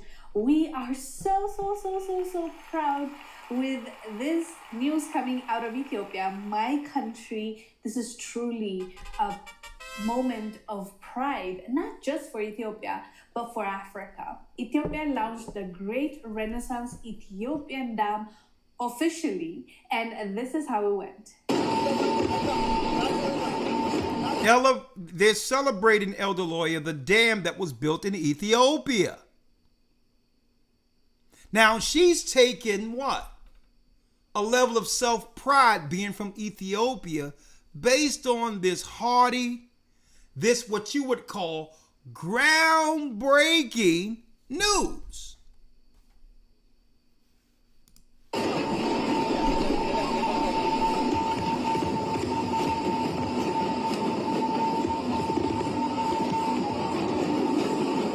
Fair use.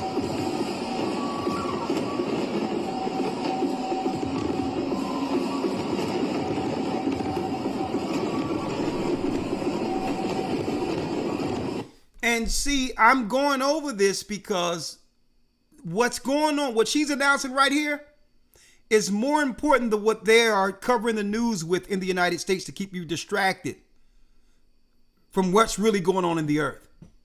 What I'm showing you right here is one of the reasons they'd rather just show you Charlie Kirk 24 hours a day right now. Right? I don't get caught up in their events. I understand what their events are for. is to take over the media cycle so that you don't actually look at what's really happening.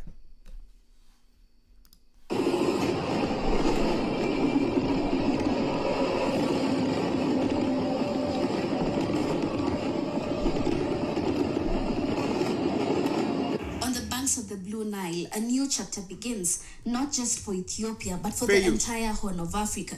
Water now surges through the turbines of the Grand Ethiopian Renaissance Dam, or GAD, the crown jewel of Ethiopia's energy ambitions and the continent's largest hydroelectricity facility.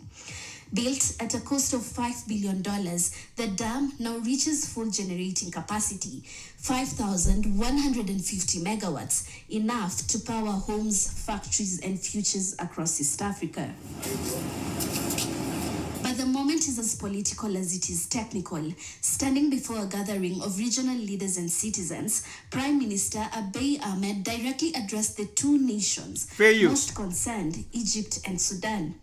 To our brothers in the downstream, to our Nubian Sudan brothers, and to our Misri Egypt brothers, who are worried out of innocent concerns, Ethiopia built the Renaissance Dam to prosper and to enlighten the region, never to hurt its brothers.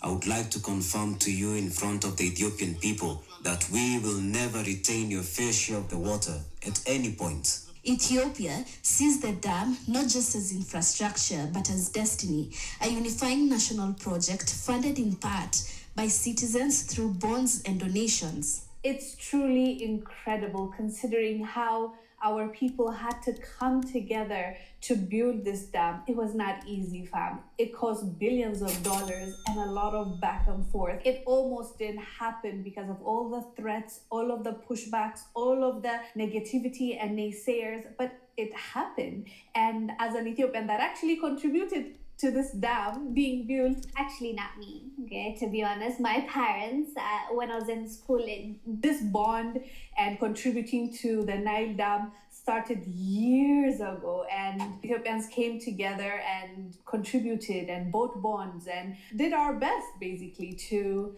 build this dam. It's definitely a national pride for Ethiopians, and as I said, even though I didn't directly contribute, my parents contributed and put my name there, so you can say I did contribute in that way.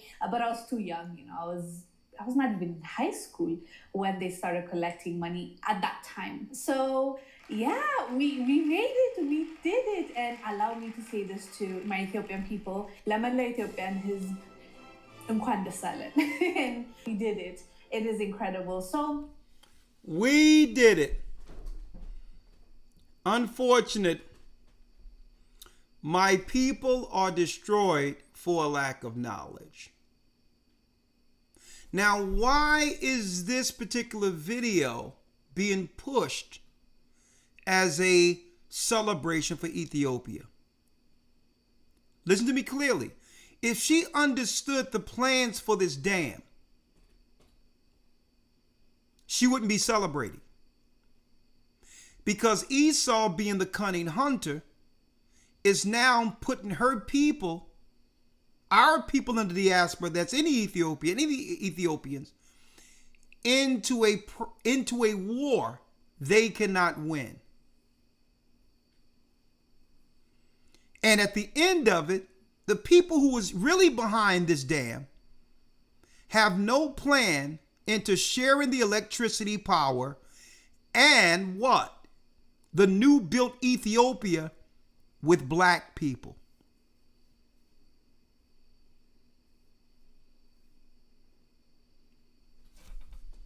Some people ask, well, Elder Ricard, what do you mean by this? Well, brothers and sisters, real quick, through the travels in this ministry, the Most High have allowed us to sit with people from all over the world. Well before the Arab Spring, I sat with someone. You probably heard me give this story, and I'm going to make it short. In Egypt, who said, right now, Israel is trying to put finances into building a dam in Ethiopia. And if they do, Egypt is going to war. Quote unquote. And I'm sitting there, you know, I'm playing like I don't know what's going on prophetically. I'm like, that's deep. And then after that, I go into the UK and I begin to teach on the radio shows. And I meet this guy by the name of Pincock. He's a Jewish Muslim. Sister Bev got me on the radio there. It wasn't in Creshwell. I think it was, what area was that? Sheffield. It was Sheffield. Thank you, Elder. Yes, sir. So I go into Sheffield and go on the radio show with a Jewish Muslim. So I'm sitting there totally just annihilating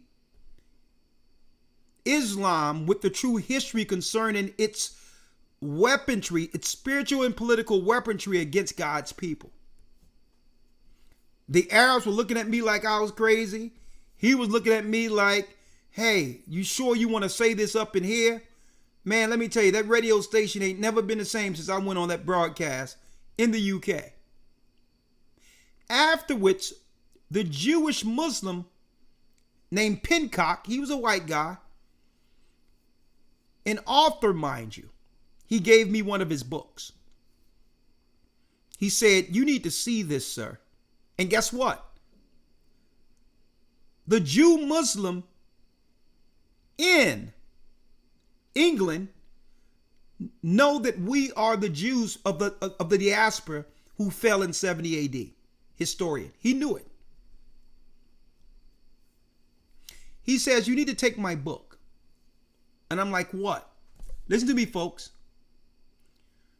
He had no idea that I heard months before I spoke with him that I spoke to someone in Egypt that was talking about Israel financing a dam that will cut off the Nile River. And if the Nile River is cut off, they're going to war.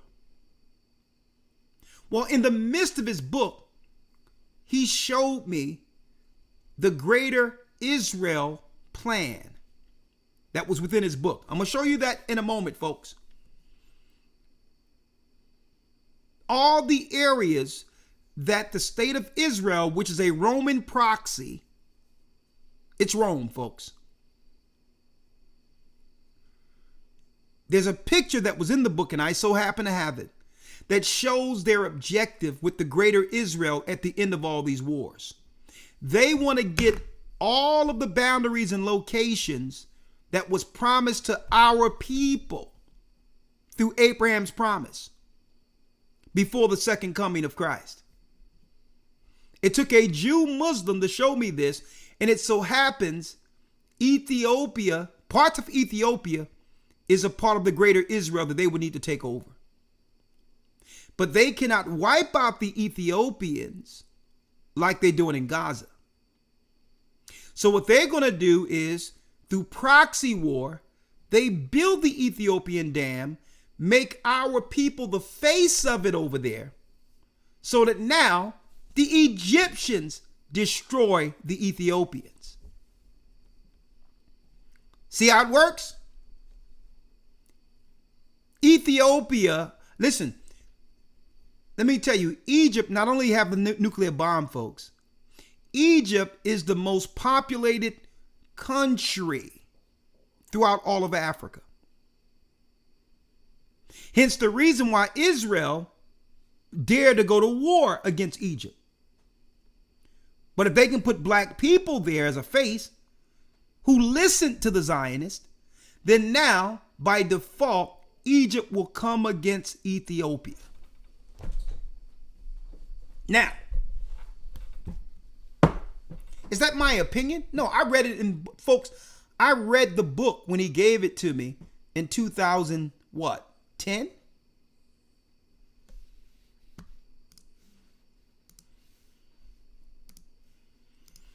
So while they got people looking at events in the United States, y'all better figure out what's going on over in the Middle East.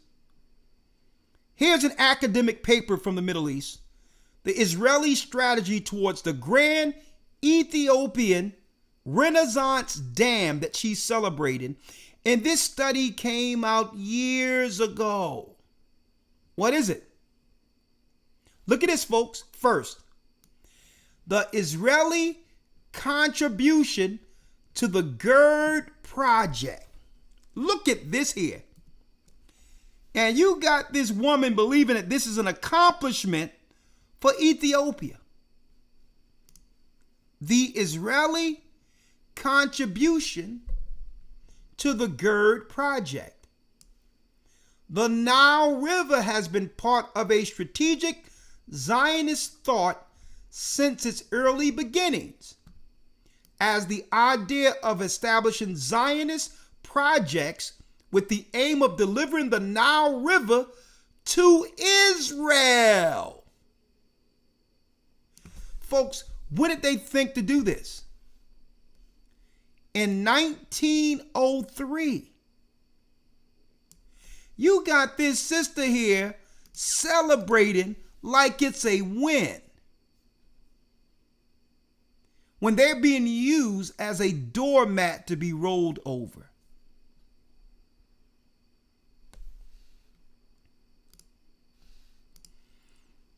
Nile water to Israel started in 1903 through calls made clearly by Theodor Herzl. Look up Theodor Herzl, folks. He's one of the grandfathers of Zionism. And the idea appeared during the 1964 to 1974 period, and again in the 1990s. I got the whole paperwork right here, folks, with the history, and I have a PDF. I'll be going into it in the news this coming Sunday. These are white papers.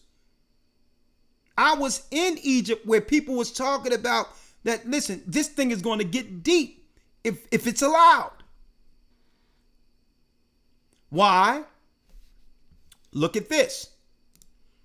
Here's the image, brothers and sisters.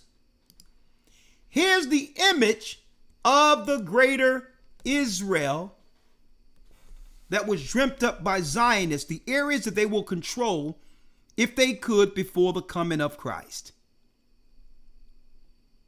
And as you can see, in the book that Pincock gave me, there's a snake, because they're the serpent people, surrounding all the areas they will take. That's in their plan to take. See? That's in their plan to take before the coming of Christ. They are the serpent people. You want to see the areas? All these areas, folks, are the borders that were shown to Abraham in the prophecy showing the land that our people will once get when Christ returns. And look at it, folks. Parts of Turkey. Right? When they started that war between Turkey, where England now owns part of Turkey, part of Cyprus, which is also was a part of the Turkish area. Turkey owns a part and England owns a part. Well, Turkey are Edomites, folks. They went to war. They're in war in Syria because they believe this land belongs to them. Look over here, folks. Baghdad, Iraq. Now we understand why they went to war in Iraq, right? Kuwait. Remember the Kuwait war under the Bushes? This is why they went to war there, right? Let's keep going. Medina, because Esau and Ishmael are working together, right? Let's keep on going. The Gulf of Aqaba, the Suez Canal, and parts of Egypt. And folks, look at the Nile River right here. Hence the true reason the dam was built. Because in Ethiopia, what? You got it. In Ethiopia, folks, Sudan, in Ethiopia, the water flows downstream to the Nile. So if they cut off the water at Ethiopia, this will dry up Cairo. So what's going to happen? I don't care how they try to celebrate this. If they dry up the Nile, Egypt is finished. Egypt will never recover from this. Their farms, all of that, everything is gone. But it's prophecy. Now, let me show you this now. Let's show this. Looky here. Looky here. Is the Nile drying up? One of the world's most famous rivers is in danger. And this was reported in 2023. Now, if the waters were drying up back then, what do you think is going to happen now that the dam has now been put in operation? Now, what are they going to blame the water drying up with? They're going to claim, folks, that it's global warming. They are going to claim, look. The Nile River is credited as the longest river in the world, per Guinness Book of Records. The Nile is essential for fishing and agriculture throughout Eastern Africa. Look what they're going to blame. Climate change and overuse are drying up the Nile River. So here's the built-in excuse when it happens. They're going to claim it's climate change, global warming. When really, folks, I'm going to go there in a minute. Really, it's about this right here. The dream of Zionists. The greater Israel. Folks, you're not getting this anywhere. And guess what, folks? Lawyer will tell you. We were teaching this before going overseas. A lot of what you see here, we were teaching. Even about when they begin the war, that the Europeans, the Romans that are over there in the state of Israel are going to begin to run back to Kittim. And a couple of months ago, when Trump got in a position, you've seen them all go into Cyprus. The Most High showed us this even before we went over there, and the Most High confirmed what he showed us out of the Bible while we were still in the United States before traveling any place. Huh? Now, so what is this prophecy? Elder Lawyer, if you will. And I'm just showing you more concerning Esau's deceptions.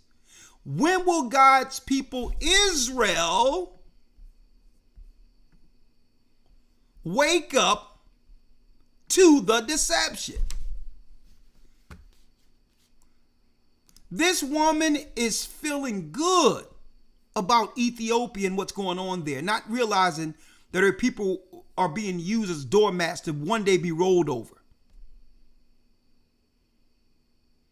Look at the fireworks. Our people are destroyed for a lack of knowledge.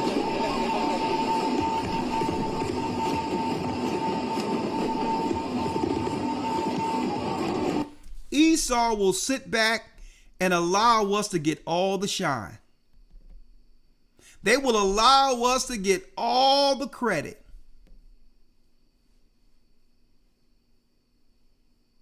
They've instigated these people into a war they're going to lose. Right? This dam doesn't have anything to do with Ethiopia outside of geography. This has everything to do with the greater Israel.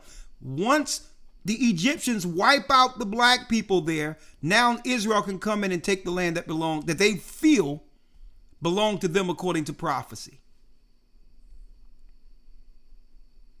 See this? And they always got some ceremonial people standing there that's going to take all of the bullets for this. And this is how it went.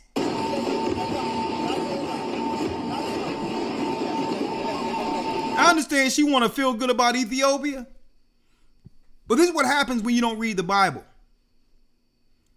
Okay? Elder Lloyd, let's go to Isaiah. Isaiah 19:5. Yes, sir. Isaiah 19, verse 5. Isaiah 19, verse 5. Read it. And the waters shall fail from the sea. Matter of fact, Elder Lloyd, let's start at 3.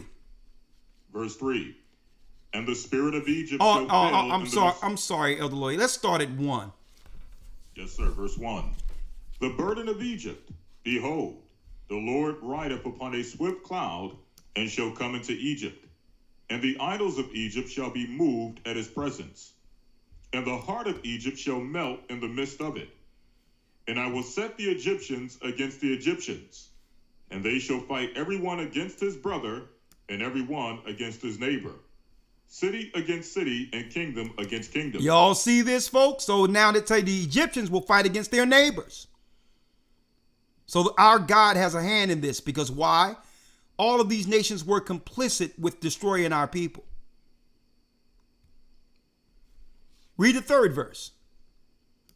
Verse 3. And the spirit of Egypt shall fail in the midst thereof, and I will destroy the counsel thereof.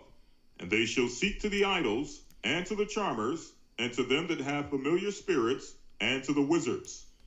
And the Egyptians will I give over into the hand of a cruel lord, and a fierce king shall rule over them, saith the Lord of hosts. Read, and what? And the water shall fail from the sea, and the rivers shall be wasted and dried up. And when it tell you that a fierce king shall rule over them, folks, you have to look at the geography of the people who are financing the dam, who's causing all the trouble over there in the Middle East. It's Esau, the cunning hunter. He starts the provocation and stands out the way while each side fight, and he'll come in to clear it up, and then he'll take the land belonging to him. Divide and conquer. And the waters shall what, Elder? And the waters shall be wasted and dried up. It and says, they shall turn. It says, and the waters shall fail from the sea, and the rivers shall be wasted and dried up. The Nile River, folks. Now you see why they wanted to see what's going on over here and are controlling the media with all these events so that it can just inundate everything so that you don't know what's going on in the world. They need to take over all the media cycle. That's why every other, you're going to see a shooting, you're going to see this, and they're going to try to turn it into more stories as long as they're getting eyeballs so that we don't really understand what's going on prophetically. You're going to be talking about Charlie Kirk, what the bullet did, which way the bullet came, what people feel about the bullet. They're going to have a story after a story. Then it goes to a patsy. Well, what's the guy? What was his ideology? Where was he online? And they'll just keep, as long as you're looking at it, they're going to keep showing it. When I understand what their events are made for. So I said, let me look at what they're doing overseas. Because let me tell you, I'm like, the corporations are putting a lot of money behind this Charlie Kirk promotion. It's on every news cycle. And you know, in the editing rooms, they sit in a circle and say, this is what we need to talk about. Right? So when the corporations begin to fund these stories because they're on the news like nothing else is important, something is going on over there prophetically that we need to know about. Right? And the water shall fail from the sea. Read. And the river shall be wasted and dried up. And the river shall be wasted and dried up. Hey, Elder Lawyer, let's celebrate. Hey, let's talk about it. Hello fam, welcome back to my channel. For those of you who are new, I am Wanneer Zalalam. Today I bring you a great news. History has been made. We are so proud with this news coming out of Ethiopia, my country. This is truly a moment of pride, not just for Ethiopia, but for Africa. Ethiopia launched the Great Renaissance. Let me tell you, boy, Esau is saying behind the scene, I'm your daddy. Carry my water, start my wars, and at the end of the day, then when you're lower in population, we'll come up with our army to clean up after the carnage. See? Joel, the 3rd chapter, Elder Lawyer.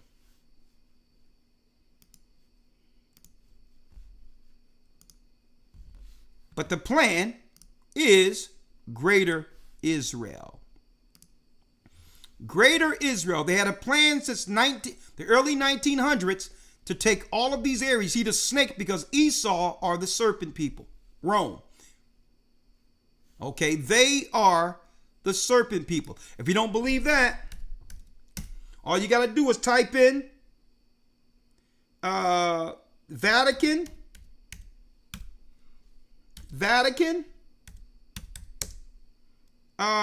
audience. Let me get it. Audience hall. Right? Snake. Vatican audience hall, snake. I wonder why the Vaticans, right? That's right, folks. The audience hall of the Vatican looks like a snake where the Pope is. Huh? The serpent people, folks. The Khazars, who converted into Judaism through political pressure, not because they were Jews or not because they believed the religion. They were being pressed on either side between the Christians and Muslims between the 8th and the 11th century. And they converted. They were called the serpent people, Esau, in where? In Khazaria. Huh? The serpent people. The serpent we read of in the 10 horns in the book of Revelation, the 12th chapter, that's made out of 10 countries, 10 nations, which is the EU today, Rome, Edomites. That's who's in Israel today, Edomites. Huh? Now, what preacher of God is going to be preaching and speaking from this particular position? And then when you look from this particular, when you go back here, it looks like the gates of hell where the thieves are. Huh? Oh yeah, y'all getting we laying it thick on here tonight, aren't we? Huh? Elder Lawyer, let's go to Joel, the 3rd chapter. What we see in here. These people are crazy. And the pride of their heart have deceived them, but the Most High is going to show his power. Once he put his foot down on them, it's coming. Right? Let's go to Joel, the 3rd chapter, if you will, Elder Lawyer. I'm going to show you what that dam will lead to.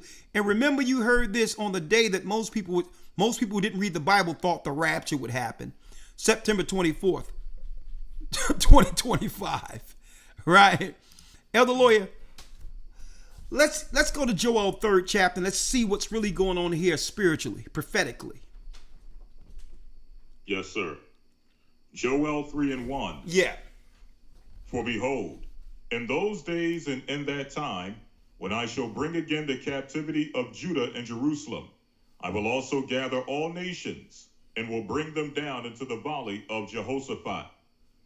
And I will plead with them there for my people and for my heritage Israel, whom they have scattered among the nations and parted my land. So, brothers and sisters, he's bringing all the nations together in the valley of decision and bringing them into the war.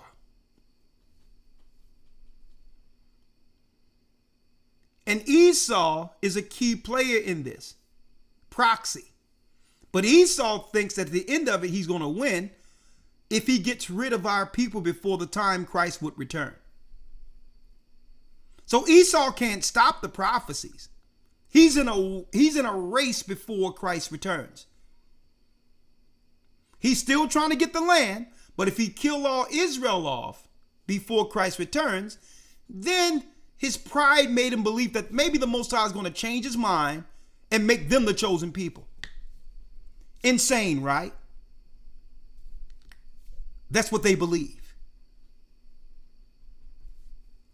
Right? Elder Lloyd, let's go to Ezekiel.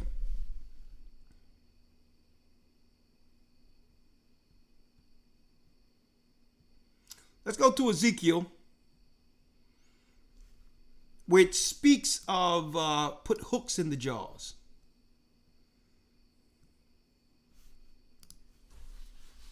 Right?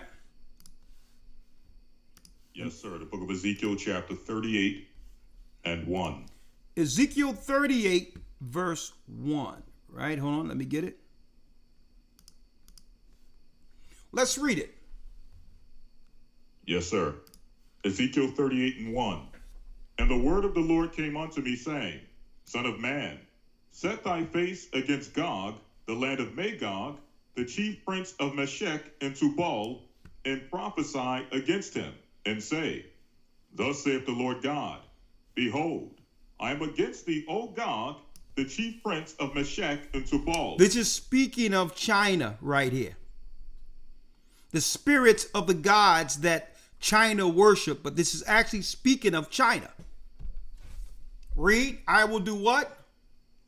Verse 4, And I will turn thee back and put hooks into thy jaws, and I will bring thee forth, and all thine army, horses and horsemen, all of them clothed with all sorts of armor, even a great company with bucklers and shields, all of them handling swords. So here it is. China thought they was going to play the background and get paid and become the next superpower. The Most High said, no, no, no, Gog and Magog. This is not talking about Russia, folks. This is China. I got records. The Eastern Bible tell you it's China. So they thought they was going to sit back and just benefit while America falls, so that by proxy, by default, they would become the next superpower. But now you see them over in the Middle East and over in Africa and over in areas, because Esau is saying, I'm not going out by myself. I'm going to show you've been working with us too against my brother Jacob. So now China began to make agreements all over in Africa because they're being brought into the valley of Jehoshaphat to get stomped out by God. Eventually. Right? So who else is being brought into the war? Who? Let's read it, Elder. Yes, sir. Verse 5. Persia. Iran. Ethiopia. Ethiopia, the dam. And Libya with them. Libya. And that also links directly with the Sudan, who will also lose water. Huh? It's all prophecy, folks. Now, what Esau going to do, he's going to haul-tail back to Rome. Eventually. But he's stirring the pot so that Iran can drop the bombs.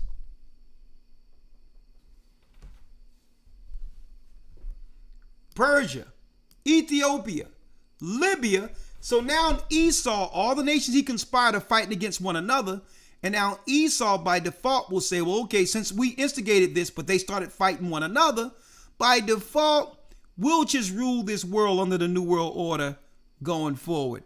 That agreement for all Gentiles to rule equally has now ended. So that's why Esau ran around creating all these fires. So that he would turn all the nations against one another. But eventually it's the Most High using all of this to weaken the armies of the earth before Christ returns. You'll never hear it quantified and put into a package like you're hearing tonight. Now, when you see things going on in the Middle East, you have the knowledge according to the Bible what's going down. Stop looking at some of these events out there that's just taking over the media cycle so that you don't know what's going on concerning our God in Christ and prophecy. Persia, Ethiopia, and Libya, and all of them with shields and helmets. Go on. Verse 6. Gomer and all his bands. The house of Togarmah of the north quarters and all his bands, and many people with thee. Be thou prepared and prepare for thyself, thou and all thy company are assembled unto thee. And be thou a guard unto them. And be thou a guard unto them. What are we talking about? The battle in which all the Gentiles come against each other, and that weakens the armies of the earth before Christ's return. You're hearing it right here. Now that dam have come on, the same time Trump is positioned, you forget about it, because when that dam when the Nile start drying up, Egypt is coming into war, folks. It's for their very existence. And they said this well over 15 years ago. They said hey, this happens, we going to war. And Israel is saying, okay, y'all can go to war if y'all would like. Y'all can go to war if y'all like. You know, just get the Ethiopians out of the way so we don't have this negative PR internationally like we do with Gaza.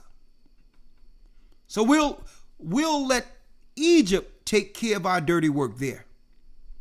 And at the end, it'll be Esau benefiting from the dam. See how it works? See how it works? There's no plans for black people to enjoy the power and water that comes from that dam. Okay.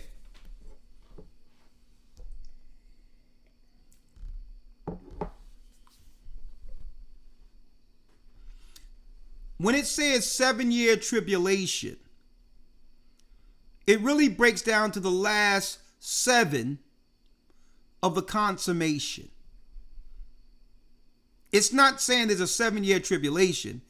We've been under tribulation since our people lost Jerusalem.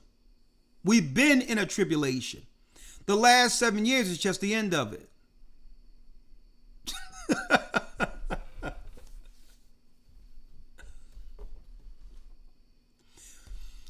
Someone asked a good question, right? But are African leaders who were on the opening in conjunction with Israel? Brothers and sisters, how many times we're going to have to tell you? The only thing you have to do with some of these leaders is break them off. It's ceremonial.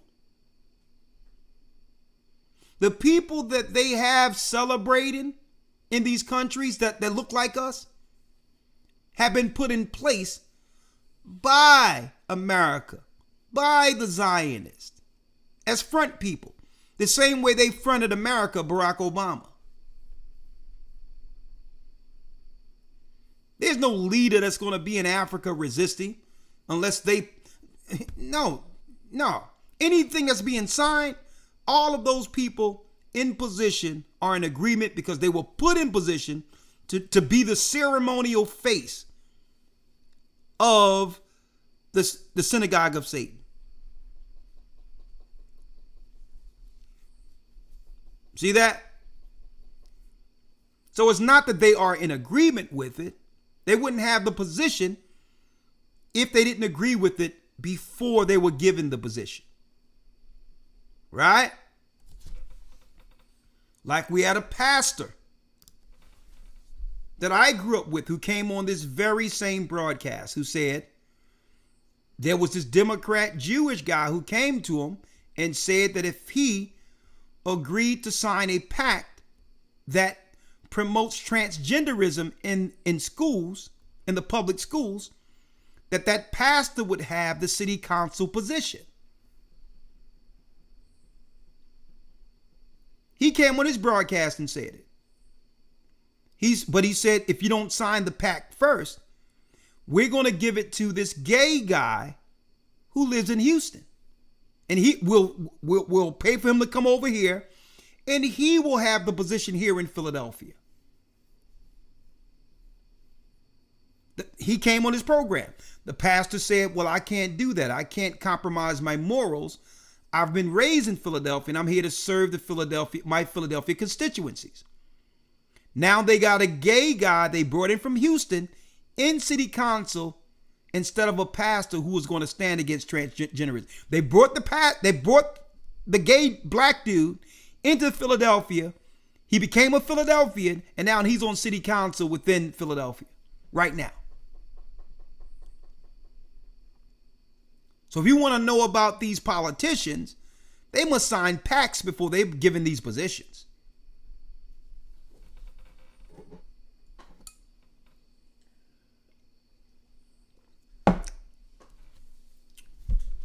Right? So it's no different than T on the corner getting paid to do this.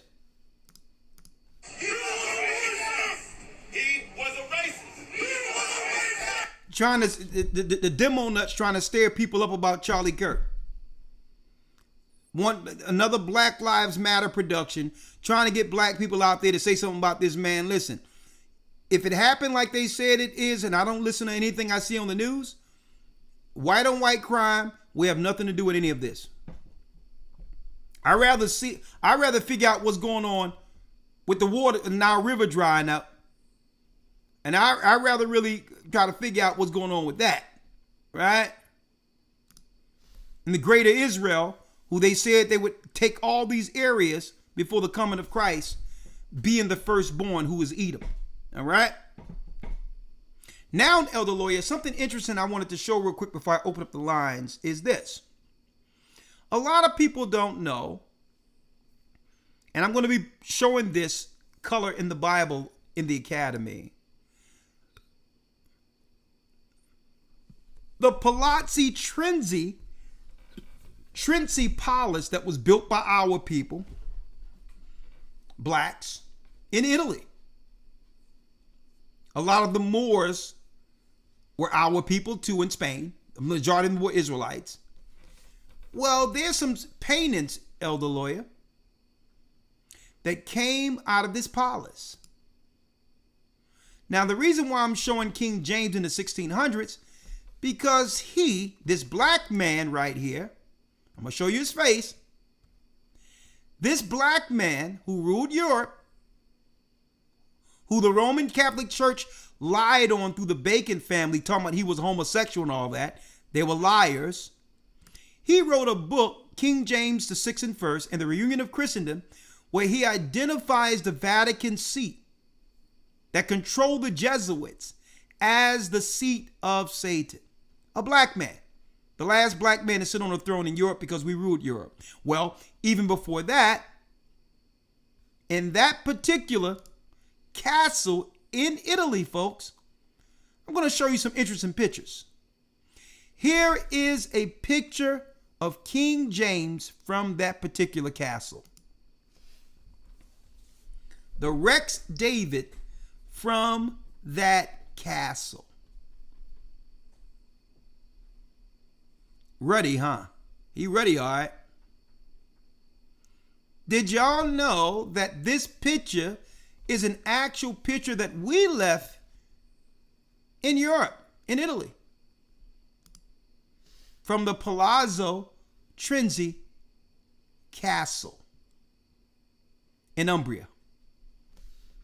Interesting, isn't it? Interesting. So then I beg to ask the question again, when will God's people Israel stop falling for the deception? See, that's why Esau is panicking now and it's just throwing out all these events and news, because time is running out and our people are waking up. All right? Here's something else that's from that castle that's interesting. Guess who this is? That's right. Scipius Africanus. Scipius Africanus was black, folks. Same castle. That's why when the Italians came over here, the whites start calling them Guinea. Guinea is what?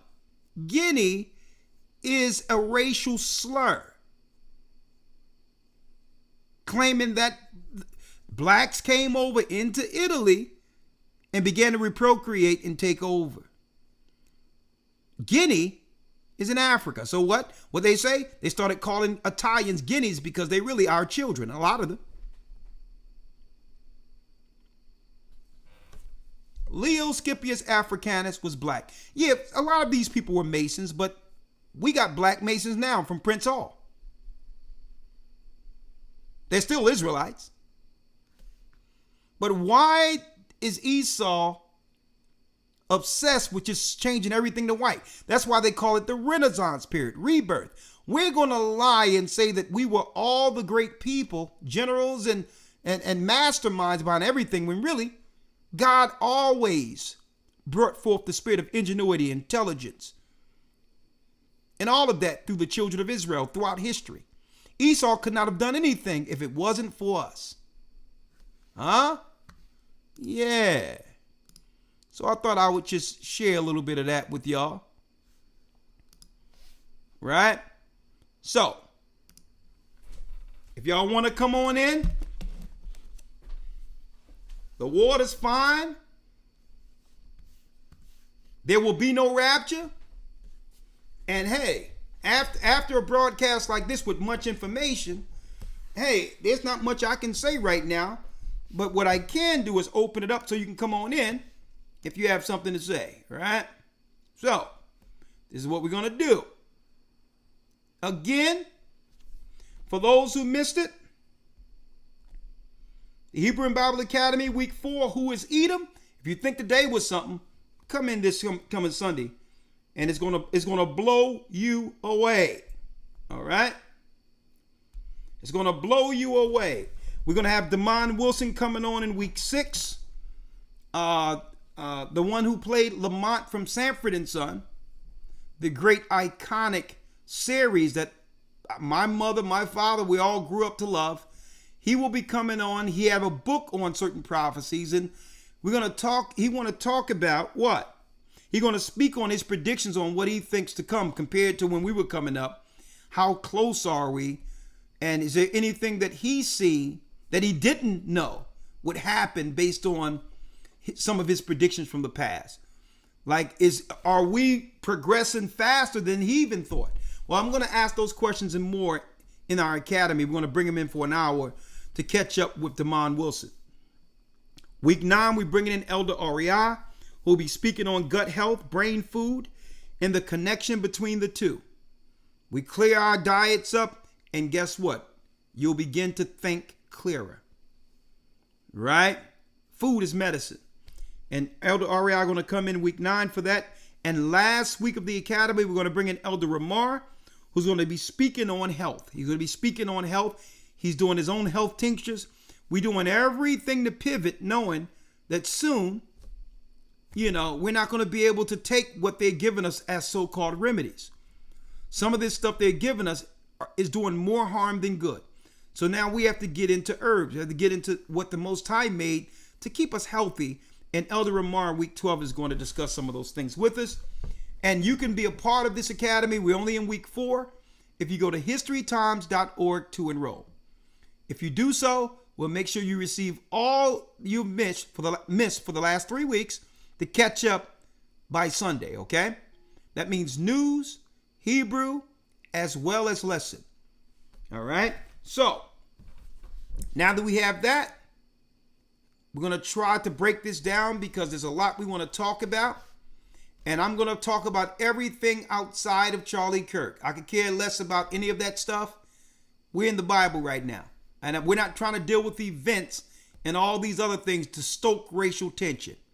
They got the armies there, and they're waiting for one of our people to act up out of their mind, so to use the armies they have in place. So the demo nuts are now coming out with these people hollering against Charlie Kirk, trying to use it as a racial narrative, and our people do not fall for it. Okay? It's nonsense. All of it.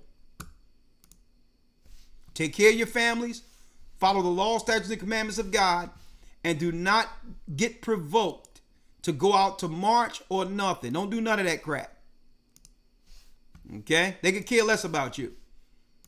The demo nuts are losing their numbers, and they're trying to pull the old let me do the George Floyd thing to see if we can get some more votes. No.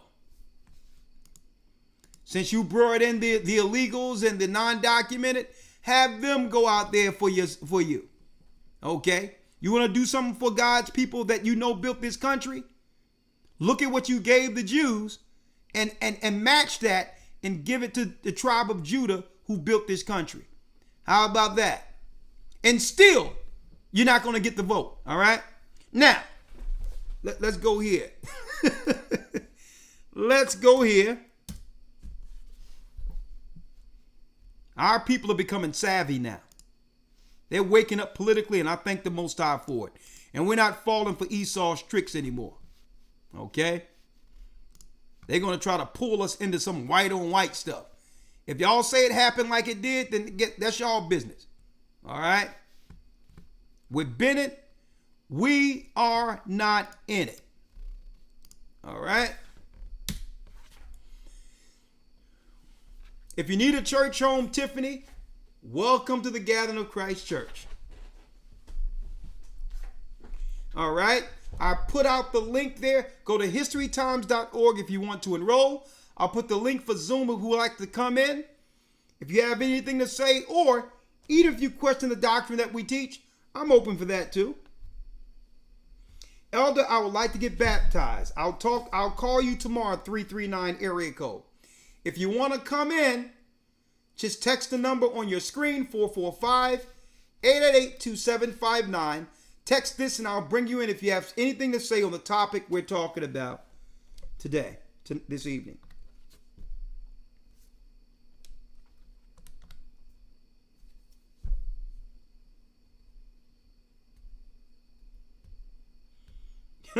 Someone says, Elder Lawyer, there's a Bass Pro Shop is where you can get dare urine if you need it.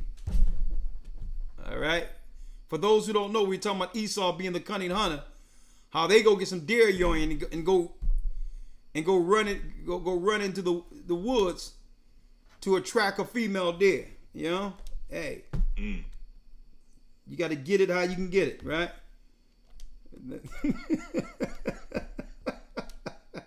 Listen, Judah just used to use bows and arrows. You know, right. Yeah. You know, I'm not down. You know, I'm not down with that. But if you're gonna come on in, here's your opportunity. If you need to speak with the elders, 445-888-2759. You can text, and we'll bring you right in. Or if you are like to currently come in through Zoom, there was a link I put into Zoom. Right? Esau won't be playing around with it. Hold up, let me answer this. If you are current. How you doing, Monica? How are you? 971 area code. You're live with the Gathering Christ Church. How are you? All right. Shalom, Elder. Shalom. Talk to me. Okay. Yeah, I just wanted to greet both of the elders because I usually just be saying, "What's up, Elder?" You know, so I say Shalom, elders, plural. I made it plural tonight. Well, thank you, brother. Your name? Where you from? This is brother Israel, man. How you doing? I'm doing fine. Thanks for asking, sir. Yeah. Yeah, I just had a question because I'm trying to make sure I get what I want from the Most High. Like, and I'll be angry at him at certain times because of the stuff that I've been going through over these periods. Hey, brother, you be coming in with some weird sideways stuff. Yeah. I mean, come on, brother. You got to pull it together. You talking about sticking with the topic? No, I'm just talking about, how do you mean you angry with the Most High? What did the Most High do to you? Well, I prayed, I had faith about certain situations, and it didn't fall through. Well, brother, are you trying, you want the Most High to do your will? Or are you trying to do the Most High's will? Yeah, I see what you're saying. Like, I mean, I'm trying to do his will. No. Answer the question, because this is going to allow you to think straight going forward. Okay. Do you want the Most High to do your will? Or yeah. I would say yeah, based on it said he give you the desires of your heart. Oh no, I'm saying. See, that comes in order though. That comes with obedience. Okay. So you have to do the Most High's will. Okay. Because what you might be looking to pray for is probably counter to what the Most High wants you to deal with. Okay, it was in relation to my grandmother passing away. Well, yeah. Brother, it's the Most High who brings forth the birth and gives the issues of death, right? Okay. All right, so you can look at it one of two ways. Did you have any control of your grandmother being born? No, sir. Do you thank the Most High that he brought her to this earth and had such an impact on your life? Yeah. Thank him for that. Because the same God who took her gave her to you. So it's really dependent on how you're viewing it. Okay. You know how much I did to try to keep my mother alive? I almost scorched the whole earth trying to keep her alive. Right. But I had to deal with the realization that the Most High gave her to me. The Most High had her here. If it wasn't for her, I wouldn't be here. So it's him who gives forth the issue of death. So now I got to appreciate the God who gave my mother to me. Right. Who nurtured me to be the man I've become. Okay. And I'm not going to get mad at the Most High because he took the same spirit he sent. So it depends on how you look at it, because you don't want to come off as an ungrateful child. Okay. And that's what you're sounding like, right? I guess so, man. I was just trying to see if that would interfere with prayer, because I thought King David was yelling at God. Okay. You're not King David. And it's another thing. I see so many people make examples to give an excuse for folly. Okay. Let me show you the prayer that works. All right. Get a Bible. All right. Let's get this real quick.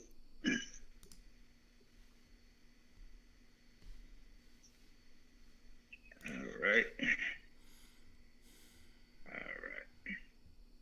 I'm trying to hold back tears.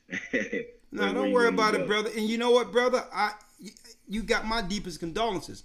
But you got to put these things into proper perspective. Okay, I'm with you. You got it? Yeah. Okay, I need you to read something here.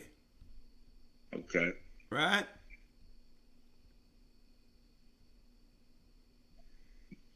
I need you to go to Matthew 6. Matthew 6, KJV. All right, I'm there. This is your prayer. Right? Start at the 6th verse. All right, take heed that ye do not your own. Hey, brother, I don't know what's going on with your phone right now. The prayer started and you started sounding like you underwater now. What happened? That's my tears putting me underwater. Hold up. It's take heed that ye do not your alms before men. No, Matthew 6 verse 6. Read it. Oh, my bad, Elder. Hold up. But thou, when thou prayest, enter into thy closet, and when thou hast shut the door, pray to thy Father which is in secret. Does that mean in your mind or in the physical place? Brother, you're overthinking it. Let Christ take over. Read it. All right. But thou, When thou prayest, enter into thy closet, and when thou hast shut thy door, pray to thy Father which is in secret, and thy Father which seeth thee in secret shall reward thee openly. Keep on going. But when ye pray, use not vain repetitions, as the heathen do, for they think that they shall be heard for their much speaking. So if you pray, it's telling you, young man, the Most High heard you. Okay. Right? Okay. You can't pray for something the Most High doesn't want. And when it's time for him to take a person, a soul he sent, there's no control over that. So understand the Most High heard you. Right? Right. Yeah. Finish reading. Okay. But not ye therefore, be not ye therefore like unto them, for your Father knoweth what things ye have need of before ye ask him. So the Most High knew before you prayed what you wanted. But you have to understand, when the Most High want to call the people, his children, home, he called his children home. Okay. Right? Read on. So this is what you have to worry about now. This is you living on earth now. Read. Okay. After this manner, therefore pray ye, our Father which art in heaven, hallowed be thy name. Thy kingdom come, thy will be done on earth as it is in heaven. Stop right there. Because see, you're reading so quick, you're missing it. Okay. When it says thy kingdom come, who kingdom have to come? His or yours? His. Thy will be done in earth. Whose will? His or yours? His. It's in your prayer every day, brother. Even Christ, he sat before the Father in the Garden of Gethsemane and stated, Father, let this cup pass me. Right. But if it be thy will, let thy will be done. Okay. The same way we pray for our loved one. Lord, right, so listen. Lord, I love my family. I love my mama. I love my papa. If it be your will, give me more time with them. Right. But if it be thy will, let thy will be done. That's why it says, thy kingdom come, thy will be done. Lord, allow your will to be done. And I'll understand it. Because you know more than me. Read. Okay. As it is in heaven, give us this day our daily bread. Stop right there. Did you eat today? Physically or with the word? What's a daily bread? I believe it's referring to the Bible right there, right? Oh, no. You overthink everything, young man. You got to relax your mind. Bread is bread. Did you get a sandwich today? Yeah. So let's deal with everything literal. Everything is not metaphorical and deep.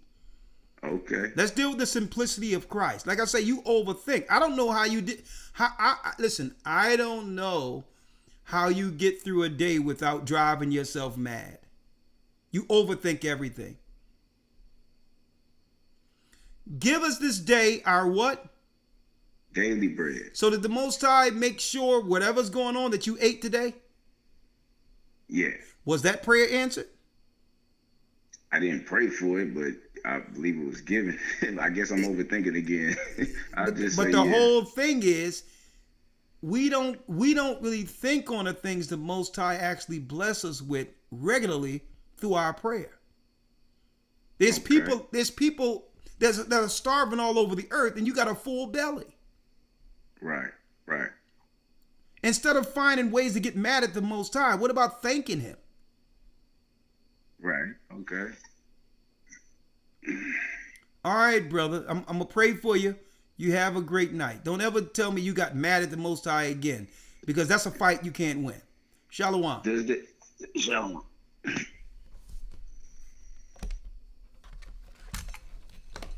All right, who do we got next? I'm going to tell you, y'all brothers, man, y'all going to have to man up. Y'all gonna have to man up. I'm gonna tell you straight up. I'm gonna tell you why you gotta man up. Women are seeking men to lead them. And if you're emotionally unstable and are all caught up in your emotions, the woman is going to be like, hold up, I'm the emotional one in this relationship. Okay, you're going to have to man up. You can't have two in the house like that. So men got to man up. Because I'm going to tell you, if you're operating like that, it's hard to satisfy people like that, because everything you do, they're going to look at it as an issue.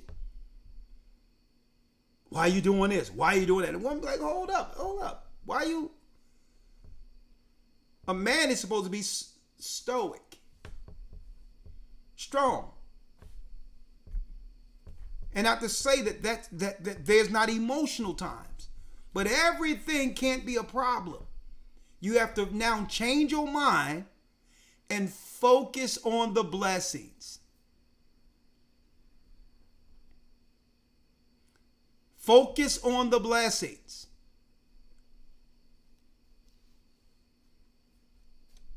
You can't be looking at what's wrong all the time. What's right?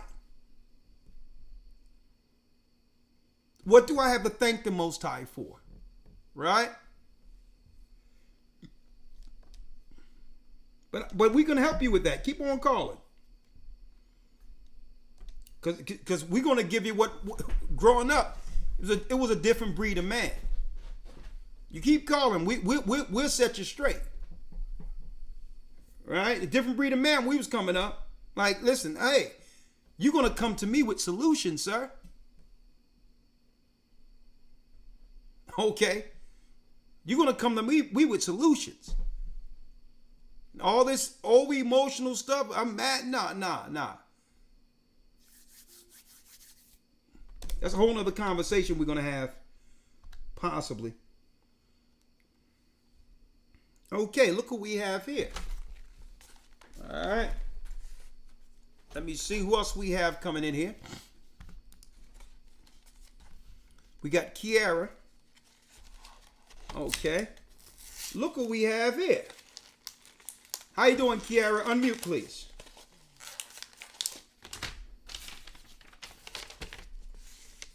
Unmute, Kiara.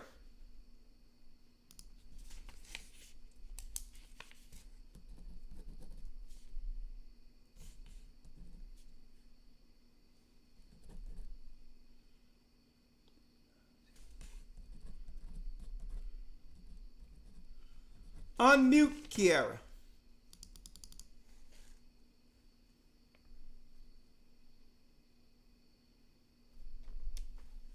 You got Kiara.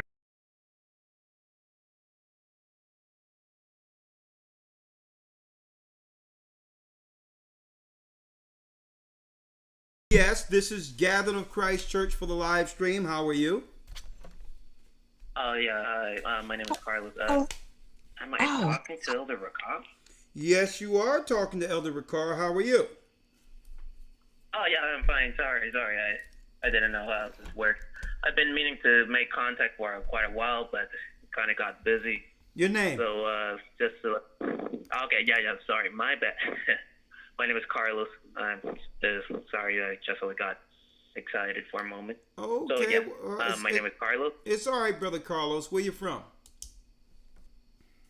Okay, how to say, I'm right now in Mexico. I was living in Veracruz, currently traveling, and yeah. Traveling what? Military? Story. What are you traveling around for? No, definitely with family, visiting. With family. Where you from? Yeah, from Veracruz. Veracruz, Mexico. You from Mexico? Are you Issachar? No, I'm Judah. Judah. You a Judah that's floating around in Mexico. Why? Long story, brother. So yeah, it's yeah. But anyway, what's the reason for your call? Oh yeah. I just been meaning to ask for a breakdown on Sirach. What is it? 43 verse 6. Because I'm trying to get a better understanding as far as the I'd say calendar of Enoch. Okay, you know, saying, the Enochian calendar. Oh, okay. What 43 and 6? Yeah, 43 and 6 about the moon. It says the moon is the Okay, sign for what Jesus, but, what book? Yeah. What book? Yes, the book of Sirach or Ecclesiasticus, chapter 43, verse 6. All right. Okay, all right. Let me get it. Great question. All right.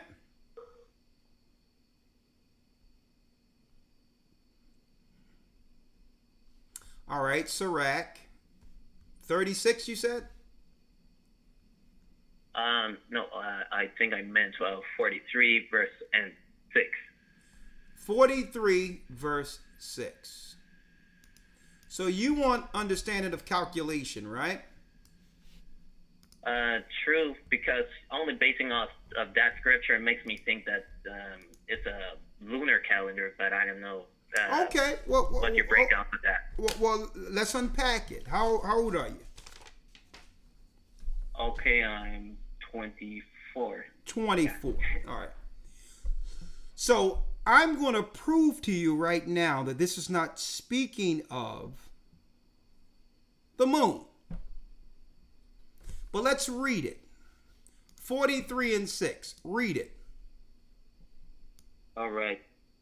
Let me see. I'll bring up my Apocrypha. My bad. Take your time. 43. All right. So we're in the book of... Let's see. You tell me to get a scripture, you don't even got it on. Okay, all right. I got you, young man. But it's okay. Oh, yeah. Sirach 43, verse 6, he says, he made the moon also to serve in her seasons for a declaration of times and a sign of the world. And verse 7 says, from the moon is the sign of feast, a light that decreaseth in her perfection. And the third verse says, the month is called after her name, increasing wonderfully in her changing, being an instrument of the armies above, shining in the firmament of heaven. Okay, let me show you that it's not speaking of the moon only. All right.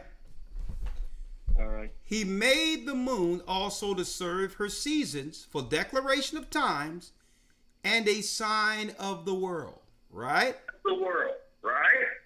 Right. For the moon is the sign of feast. Hold up. I need you to cut me off in the background. What? Something in the background, you said? Yes, there's feedback because you have YouTube playing. Oh, yeah. Let me see. I think it's because of my headphones. Let's see. Let me put it on. Where is this phone? Okay, no, only thing you have to do is mute YouTube. Okay, quick. YouTube. That's it.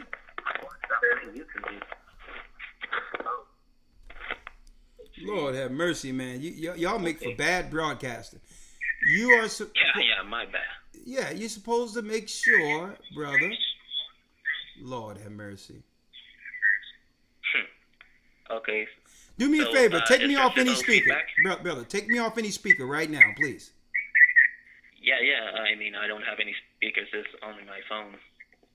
So why is it feeding back? Do you have YouTube playing? No. I only got a phone app. Okay, it's fine right now. It's fine right now. From the moon is a sign of what? Okay, of seasons.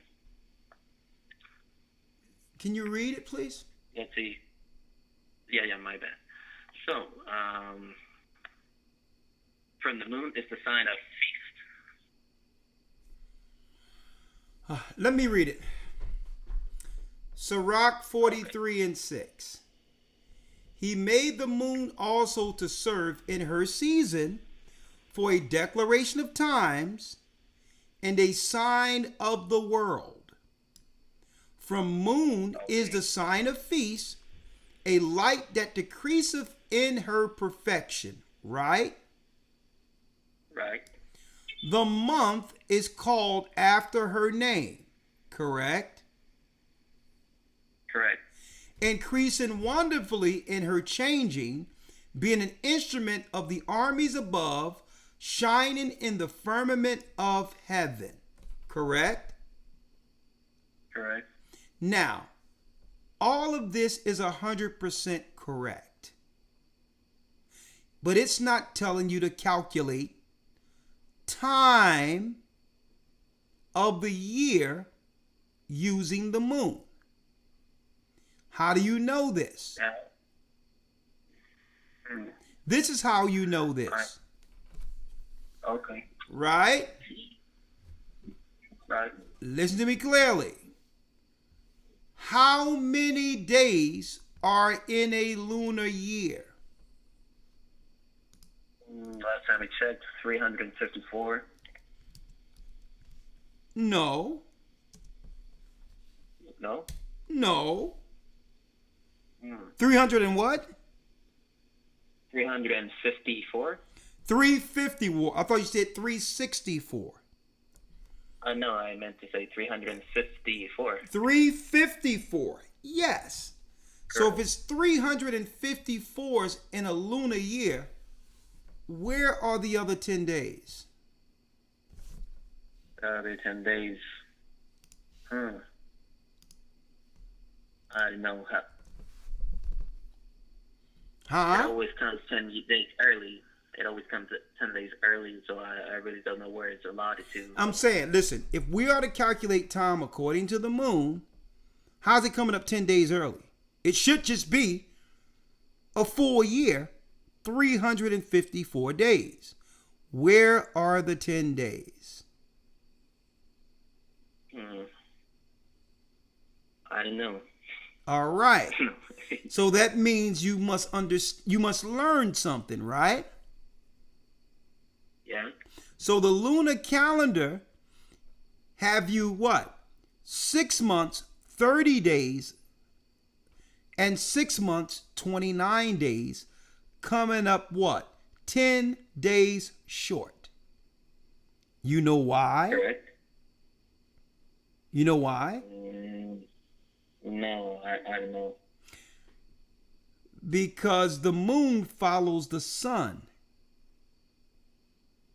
through portals. It's a female. That's the female. Sun is male. Everything is masculine and feminine. Not female and male, masculine and feminine. So if the moon is following the sun, who's the leader? Well, the sun. And how many days is a solar year? Well, according to the book of Enoch, 364. Well, it is. So each year, because the moon comes out of her course, there's a different sign of that moon based on its following the sun. So every feast, the moon is not going to be the same. It's going to be the proximity of that 10 days short. Yeah. Right? Right. So it's true that the moon is a sign for those feasts, but that moon is not the same from one year to the next because the moon comes up 10 days short. It's a different moon. And Manasseh, back then, who could read the stars, would know that moon. It wasn't always the same. You cannot calculate. You cannot calculate a year from the slither of the moon because a calendar year with the moon comes up 10 days short. So right there, that destroys doing holy days according to the moon. What you just read wasn't saying doing holy days according to the moon. It was showing signs of the moon for those particular seasons and holy days. Now, you getting it, right? Yeah. Okay. So let me show you now. Let me show you now.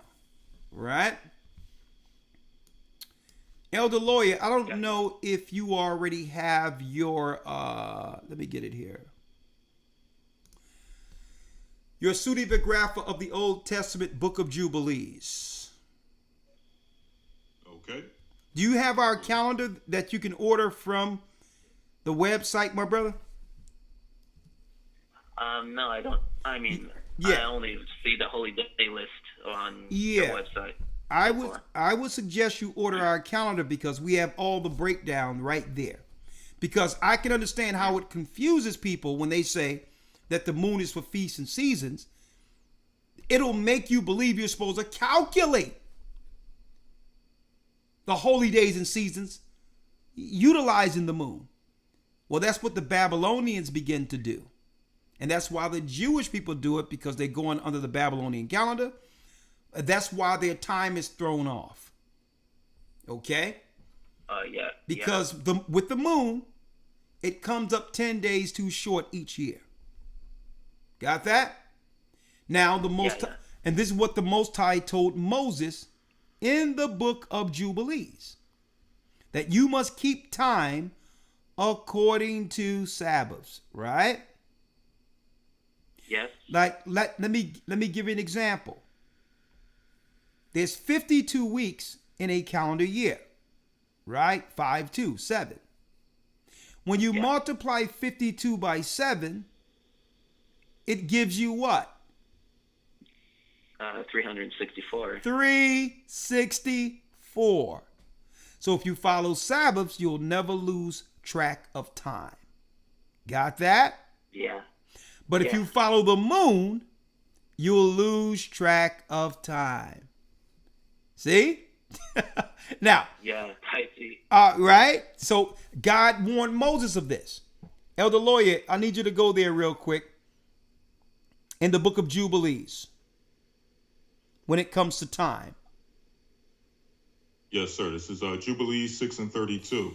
Jubilees 6, verse 32. Right? And I have it on the screen so you can see it. And he told Moses, he told Moses what? Let's read it. And command thou the children of Israel that they observe the years according to this reckoning, 364 days. And these will constitute a complete year, and they will not disturb its time from day to day and from its feasts. For everything will fall out in them according to their testimony, and they will not leave out any day, nor disturb any feast. But if they do neglect and do not observe them according to his commandment, then they will disturb all their seasons, and their years will be dislodged from this order, and they will disturb the seasons, and the years will be dislodged, and they will neglect their ordinances. Now, he told them, you remember the Sabbath, keep it holy. You follow the Sabbath, 52 Sabbaths, you'll be right on time. Don't ever try anything different. Read. Verse number 30. And all the children of Israel. 34. And all the children of Israel will forget and will not find the path of the years, and will forget the new moons and seasons and Sabbaths. And they will go wrong as to all the order of the years. For I know, and from henceforth shall I declare it unto thee, and it is not of my own devising, for the book lies written before me. And on the heavenly tablets the division of days is ordained, lest they forget the feast of the covenant and walk according to the feast of the Gentiles, after their error and after their ignorance. Read. For if there will be those who will assuredly make observations of the moon. Observations of the what? Observations of the moon. That's the problem if you're looking at the moon only. Read. Now it disturbs the seasons and comes in from year to year, 10 days too soon. So it doesn't determine the seasons, it disturbs the seasons. Why? Read. It disturbs the seasons and comes in from year to year, 10 days too soon. 10 days too soon. You see this? So it comes in. Let me get it here. It disturbed the seasons. What verse are you at, Elder? 36. 36. And it says the Gentiles would do this. It what? And it comes in 10 days too soon. 354. All you got to do is go online and ask how many days in a lunar year. 354. Then I ask, well, okay, how do you get 365? How you get 365 in the United States and do leap years to try to compensate for not following God? Yeah, right? So anybody that know common math can tell you that you cannot follow the holy days according to the moon only. Even your watch, well, the old watches, you cannot keep time with one dial on the clock. The moon works in conjunction following the sun to keep time. Now, it says right here, the mistake of the Gentiles is doing what? Let's read it again. 36. For there will be those who will assuredly make observations of the moon. Observations of the moon. How it disturbs the seasons and comes in from year to year, 10 days too soon. 10 days too soon. Read. For this reason the years will come upon them when they will disturb the order and make an abominable day the day of testimony. Like the Jewish people are doing, talking about Rosh Hashanah. It is not Rosh Hashanah. Yeah. And this is why every year their Passover isn't at a fixed time each year. The Passover every year is on a Sabbath, Friday sundown. This is why every year you see these Hebrews, every different day of the week, they doing Passover. When the Passover is every Sabbath, it comes in every year at the same time, Friday sundown. Yeah. Read on. Okay, yeah. And an unclean day of feast day, and they will confound all the days, the holy with the unclean, and the unclean day with the holy. For they will go wrong as to the months and Sabbaths and feasts and jubilees. And jubilees. So, brother, what you're reading in Sirach isn't wrong. But you don't have the perspective that the fact that you're looking at the moon only. That's the mistake. Every year, year for those holy days, the moon is different based on that 10-day approximate that's left off. So the moon is not the same for the Passover from year to year. Okay? Now you got intercalary days. Intercalary days divide the seasons. You got 360 days and 4 intercalary days, which is the change of season that the Bible calls new months. That has nothing to do with the moon. It has everything to do with a separation between seasons according to the 364 calculation. You got 30, 30, 31. You got 30, 30, 31. Spring. 30, 30, 31. That extra one, that spring becomes what? Summer. 30, 30, 31. Fall. 30, 30, 31. That 31, that first intercalary, that becomes winter. And then the cycle continues and continues according to Sabbaths. Yeah, what's your question? Yeah. Thank you for the breakdown. I just really wanted to say, now that I have a better understanding as to what that verse means, how can the moon be used with this calendar? Because it is meant for signs. That's a good question. How is that moon used? It's for signs. So there's certain signs in the sky based on these holy days with the moon. Sometimes it'll show up red. Sometimes it'll show up this. It show up different variations as a sign coming to the end. Like when the Most High said that the sky will become darkened. The moon will turn red. Those are the signs as we get closer showing Christ will soon return. That I can show you that as an example. Right. Now the whole lesson can be made on this, but it's not looking at the moon only. That's the mistake. And this is what Satan have done from the beginning, my brother. Think about it. Satan from the beginning tried to exalt what? The female over the male. Eve. So now everything is masculine from the Most High. He exalts everything feminine or less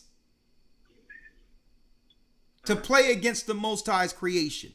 The moon operates behind the sun. Even the signs of her reflections when she turns red, it's because of the reflection off of the sun. All the signs you're dealing with comes from the sun. Yeah, I didn't see it that way, but yeah. So that's why the Arabs worshiping Semiramis, they have the crescent moon. That's why they do it, because it's Babylonian. It's out of order. It's female over male. The worship of what? The feminine. Okay? And this is why even on your particular, it's the feminine reproduction they're worshiping by upholding the moon, because they know she's the what? She's the feminine. Then you have your you have your cathedrals of your Catholic Church. When you walk in, there's a red door and it's pointed like this because you're walking into the feminine. Everything goes back to Babylon, the worship of the feminine goddess of the goddess of fertility. The feminist, the women reproduction organ is the worship when you come to the moon and all that. It all goes back to that in symbolism. It has nothing to do with the Most High. Okay, it's taking the focus. And guess what? The earth is doing exactly what the Most High said would happen when people begin to look at the moon only. And I'm going to show you, because where you think the word lunatic comes from? From those, well, I don't know, but let me tell you that from experience, being in conflict with hearing different lunar calendars, I kind of lunatic is when your mind is out of order because it's in conjunction with the moon. It's lunatic. That's where you get lunatic from. Yeah. Actually. Yeah. Because why? Yeah. Listen, common sense goes out the window. You keep talking about the moon, and they only give you 354 days, but yet your body every year is operating off a 364-day or 365-day clock, if you want to believe the Gentiles. And you ain't even thinking about the 10 days missing with the moon. That's lunatic. Yeah. So you tell me what days the holy days fall in according to the moon, when you can tell me where those 10 days went. Good question. I mean, like, lunatic. Yeah. So I'm not saying that in Sirach isn't true, because it's true, but there's different signs of the moon in proximity of those 10 days that comes in when she follows the sun. So those signs are there, but you won't even know what sign to look for, because you're looking to the moon for everything. So you don't even know when the signs are coming on certain holy days. Yeah. But I've been to Passover, and there was a red moon. Okay. Yeah, I noticed that. Yeah. Yeah. I add to this, I've been to a Passover, and there was a red moon. I've been to a Passover, and there was a full moon. But it still was in proximity of the 364-day cycle where the moon follows the sun. Get that calendar, young man. Thank you, brother. God willing. Yeah. Yeah. I wanted to ask another thing. So now that I know that the moon, I mean, for example, we're not supposed to totally rely on the moon, but the moon is dependent of the sun.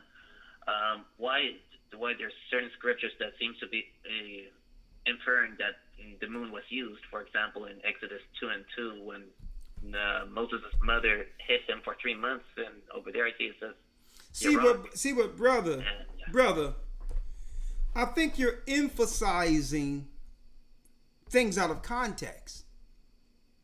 Truly. We're not, listen, no one is saying that the moon isn't important according to its function. True. It's not one or the other. The moon is important. But you cannot use it to keep time according to the years, because it's 354 days in a calendar lunar year. That's lunatic. So the moon is used for what it's used for. We're not saying it's useless. But now you got to put the moon in its proper context with it following the moon. And guess what? If you took your time to just focus on the sun like this, you'll be surprised how many scriptures that highlights the sun. When the Most High had it where the sun stood still so that we can actually win a war coming out in the wilderness. And it's written in the book of Joshua when the Most High had the sun stand still, which means the moon stood still too, so that we have enough light to win a war. So it depends on what you want to focus on. Just if you were to look up moon, yeah, the moon is important, but it's not one against the other. All right? The moon is important. But it's not used to calculate holy days. It's not used to calculate Sabbaths. Common sense would tell you that, because it comes up 10 days short. Yeah. Okay. I'm starting to understand the bigger picture. Just I also came across like other sources, and just only wanted to get a better understanding on. Well, I hope that helps, brother. I don't care. But listen, the fact that we're actually just talking about following the holy days, not knowing how to calculate it outside of the pagan holidays, is a step in the right direction. You have to realize, young man, I once, decades ago, followed the moon because the Most High didn't give us this information back then. So we would go to the Jewish calendar to follow it, because that's the most we had to understand it. Only to find out that the Jewish holy days are Babylonian too, and have nothing to do with the holy days written of in the Bible. So saying you're going to follow the Passover and all of that is a step in the right direction. But understand, what the Jewish people are doing is Babylonian, and it's one of the reasons we went into captivity following it. Now the Most High is putting us back on proper time, starting with Sabbaths. All right? And that's why we have that calendar. Get that calendar. It'll be wrapped up in a bow for you. All right? All right. Yeah. All right. Thank you. Thank God, and I'll praise the Most High God. Thank you, Elder Lawyer. And I meant to say Elder Raka and Elder Lawyer, for taking your time to take my questions, and God willing. All day. And let me tell you, it's futile debating some of these people online, because they're too proud to say they're wrong.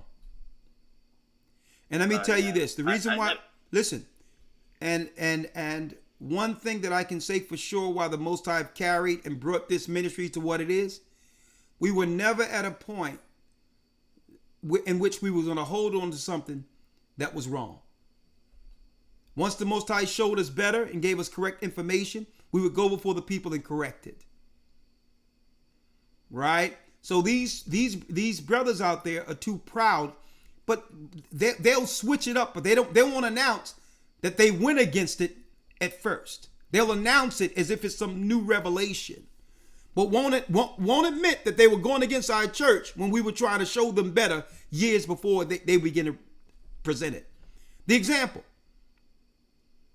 since 2000, 2-3, even well before YouTube and all that, the Lord showed me a long time ago.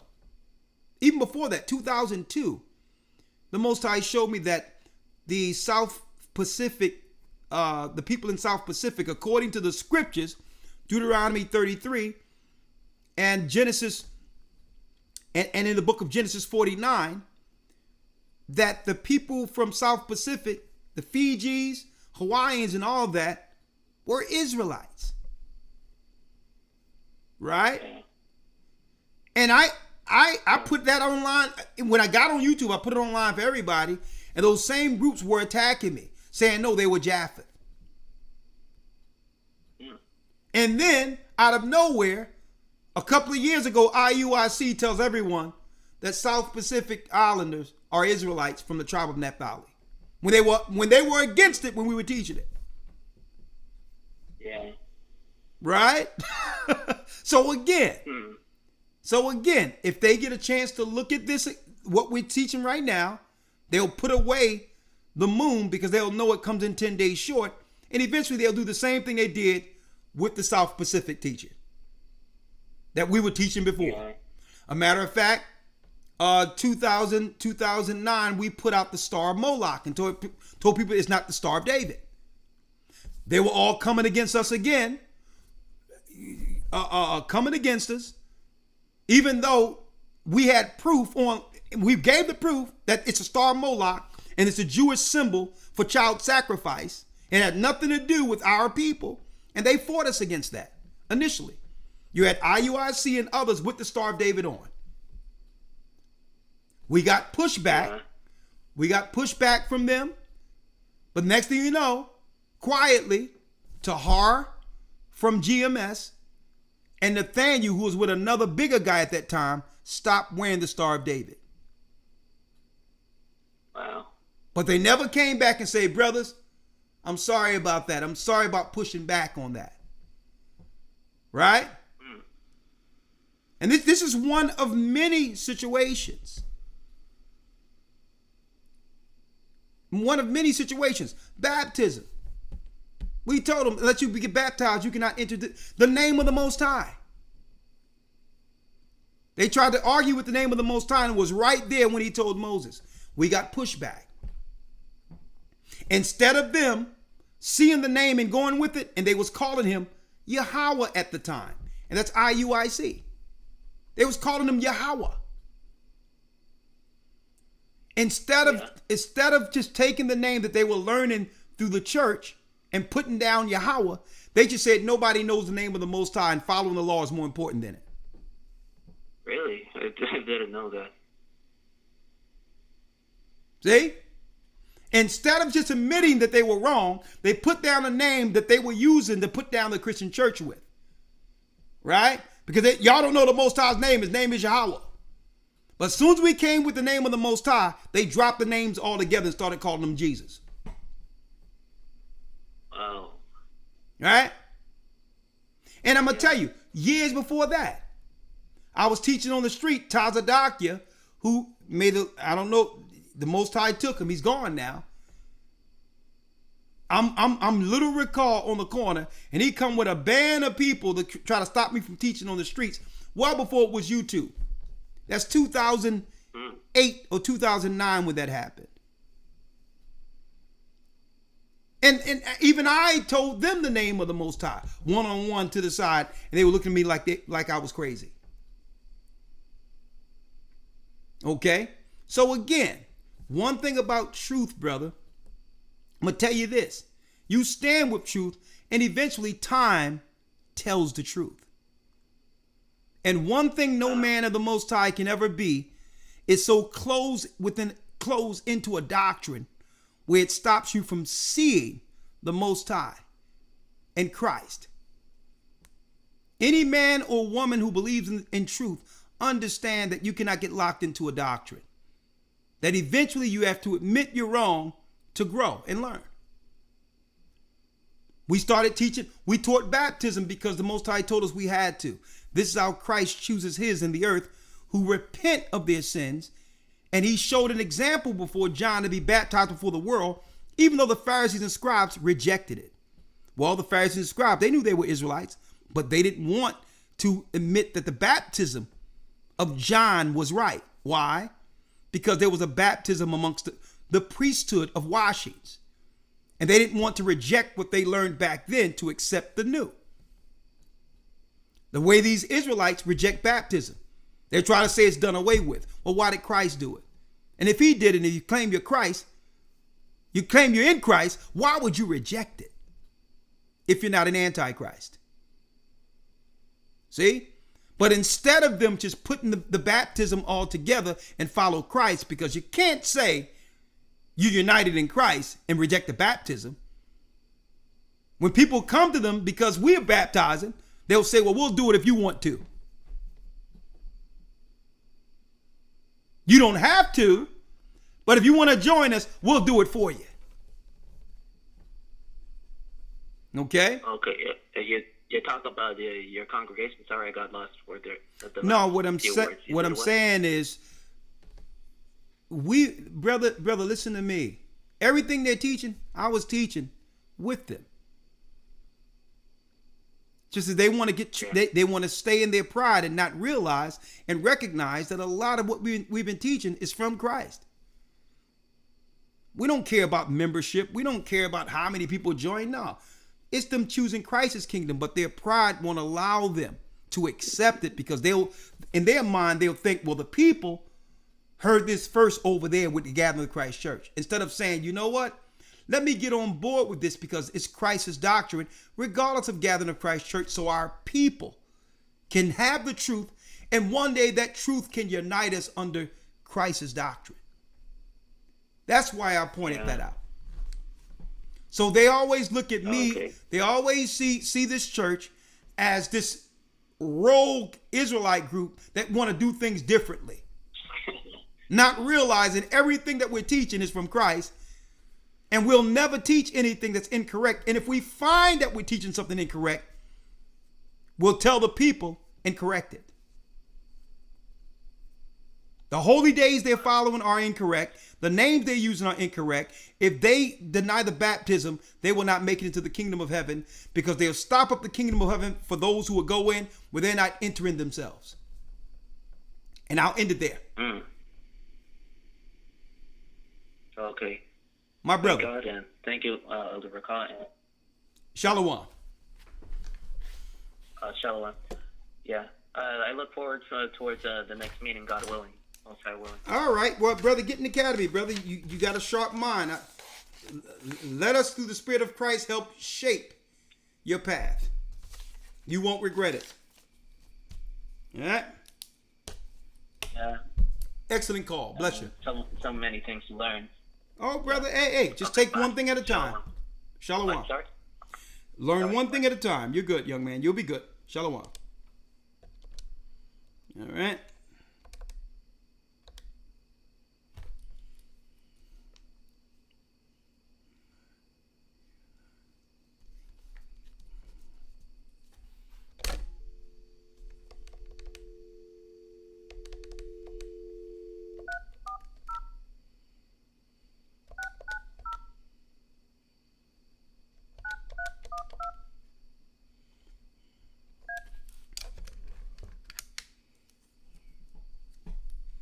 We'll end it with this one right here, Elder Lloyd.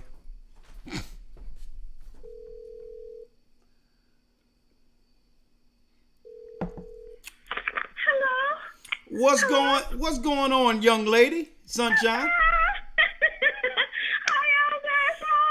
Hi, Elder. I wanted Shalom. I just wanted to say hello because I've seen you in the message.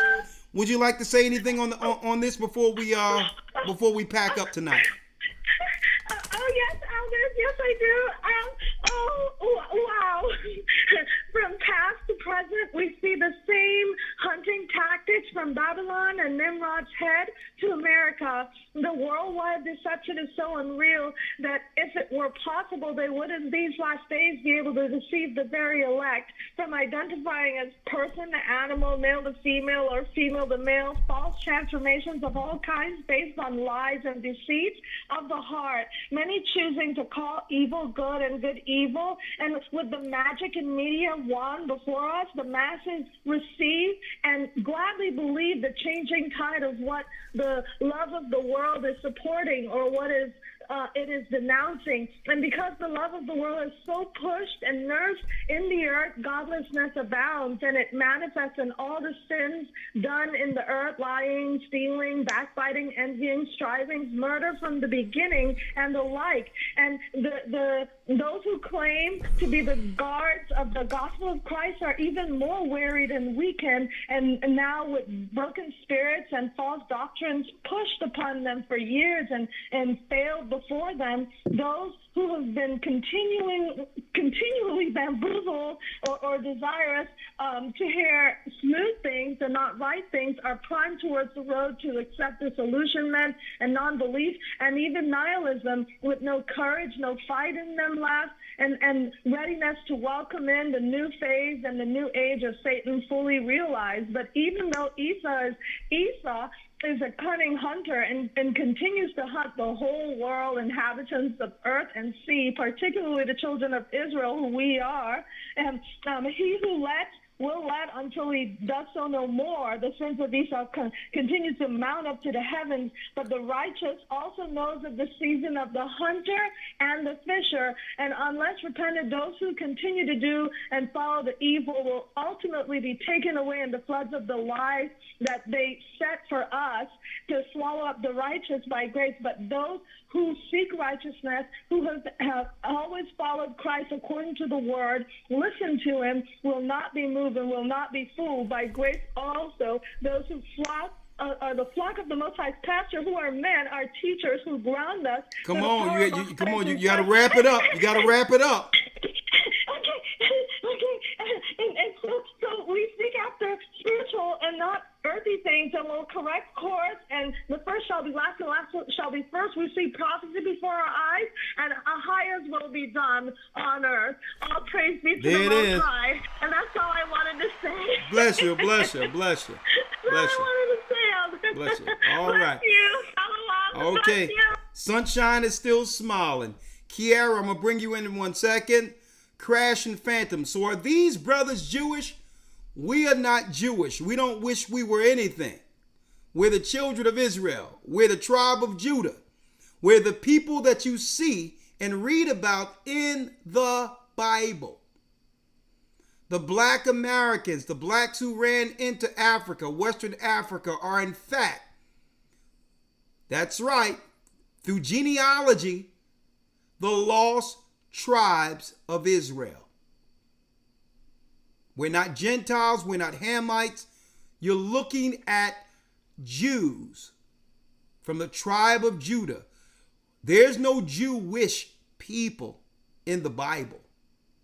Okay? Jewish is religion. If someone convert to religion, Judaism, they become Jewish. You can't convert to someone's genealogy. Okay? We have black people who are Muslims.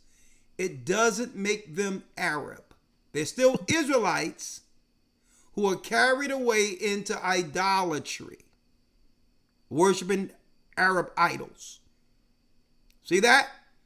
You cannot convert into genealogy. Right now, a white hillbilly from Mississippi, who went through generations of Christianity through his foreparents, can convert to Judaism tomorrow and become Jewish. You can't do that. As an Israelite, my family must be an Israelite regardless of my religious beliefs. Got it? We have black people who became Buddhist. It doesn't turn them Chinese. So no, we're not Jewish. We didn't convert to Judaism. We're the children of Israel, and the Bible is our book. Got it? Yes, how you doing, Kiara? We'll end it with you. Hello, elders. Hold on. Let me pull you in this way. 1 second. Okay. Hold on.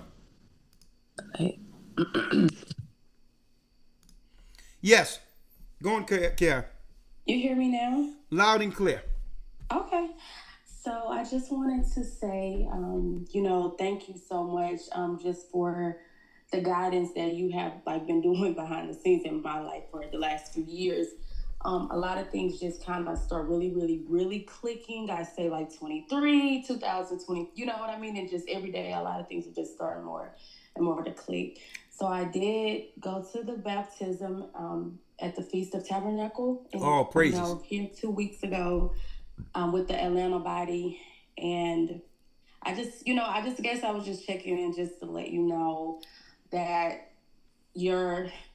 everything has really changed my life, and just, you and Elder Lawyer, and just like been a lot of confirmation to a lot of things that I've been going through over the years.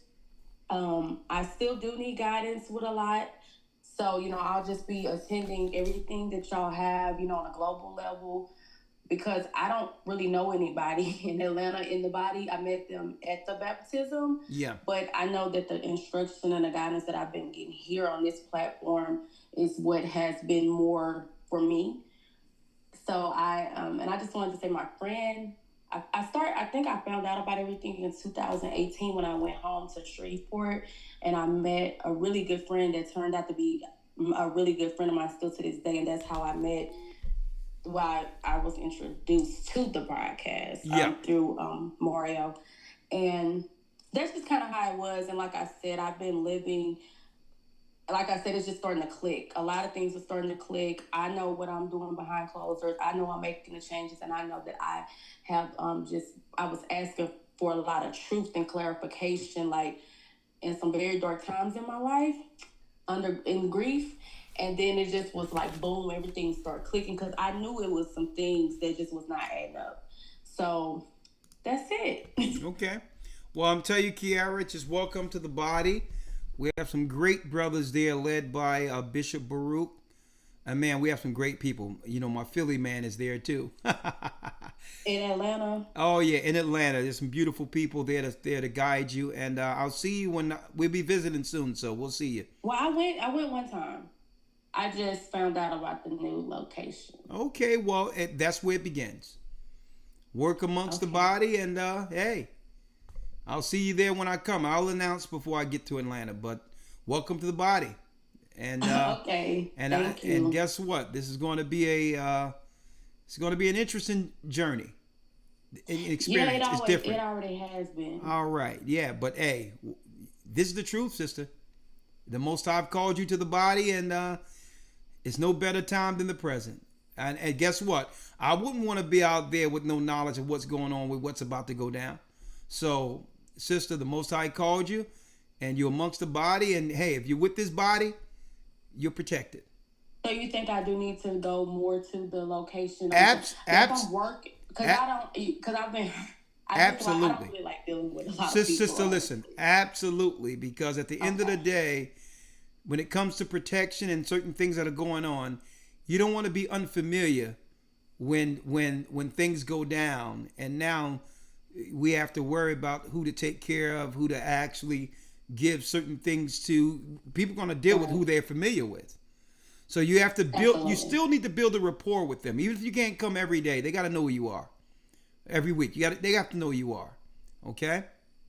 Right. He baptized me. Okay. And then I went twice in baptisms, but it's not consistent. But I would definitely try to get there. Yeah, just Saturday. Yeah, just try to be there on Sabbaths and show your face. And I've never went to a Sabbath and didn't get something out of it. I never regretted it. Usually, some type of revelation, some understanding comes every time we come together on Sabbath. So you don't want to miss that. All right. Okay. Well, I did order a calendar, so I'm just looking forward to staying on track. Okay. Just, where I'm at. So. All right. Well, thank you. Well, thank you, sister, and welcome to the body. Okay. All right. Shalom. All right, brothers and sisters, go to historytimes.org to enroll. And yes, there was no rapture. There will be no rapture. But guess what? You become a part of Christ's body. And when he returns, that's right, those that remain will meet him in the air on the way back here. We are the children of Israel, and yes, we are back. Thank you, Elder Lawyer. You get some rest this evening, brother. Yes, sir. Thank you. All right. That concludes it. Go to historytimes.org to enroll.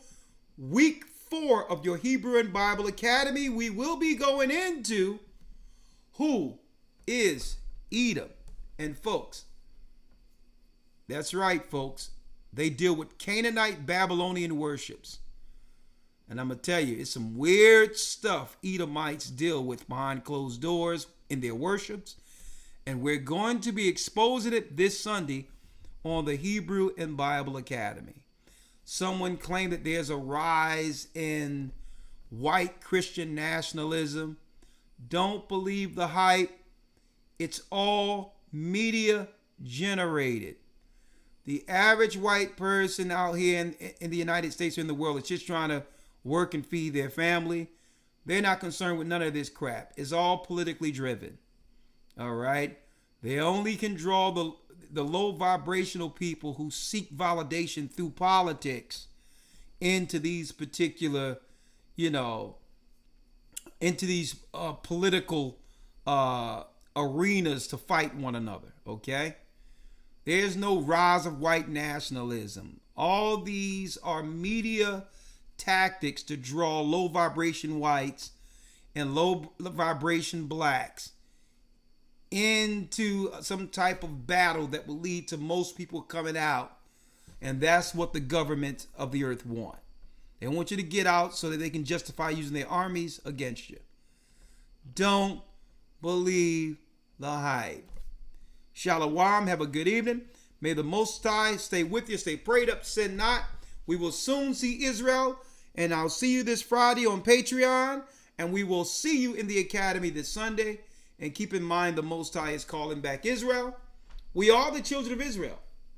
Yeah, we are. We've always been. And yes, we are back. Good evening. The Arabs and Africans told us, at gunpoint, together our wives and children then sold us. In the belly of these great ships we traveled in fear. By the rivers of Babylon we found our brothers here. Together us in Colombia, Reuben from Australia, Issachar, the Mexicans, from Israel, the Negroes, Benjamin, the West Indians, Levi, the Haitians, our highest gathering in Israel.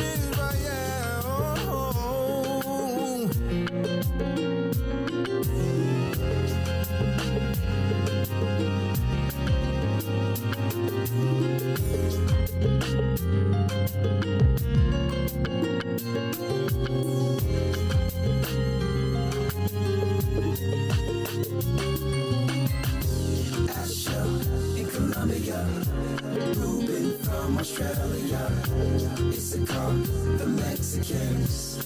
That's who we be. We be Judah, the Negroes, Benjamin, the West Indians, Levi, the Haitians, Manasseh, the Cubans, Ephraim from Puerto Rico, and Dolly from the Isles of Hawaii. The Lord is calling back Israel. Zebulon from Panama, Cat, the North American Indians, Simeon, the Dominicans. Our highest gathering is Israel.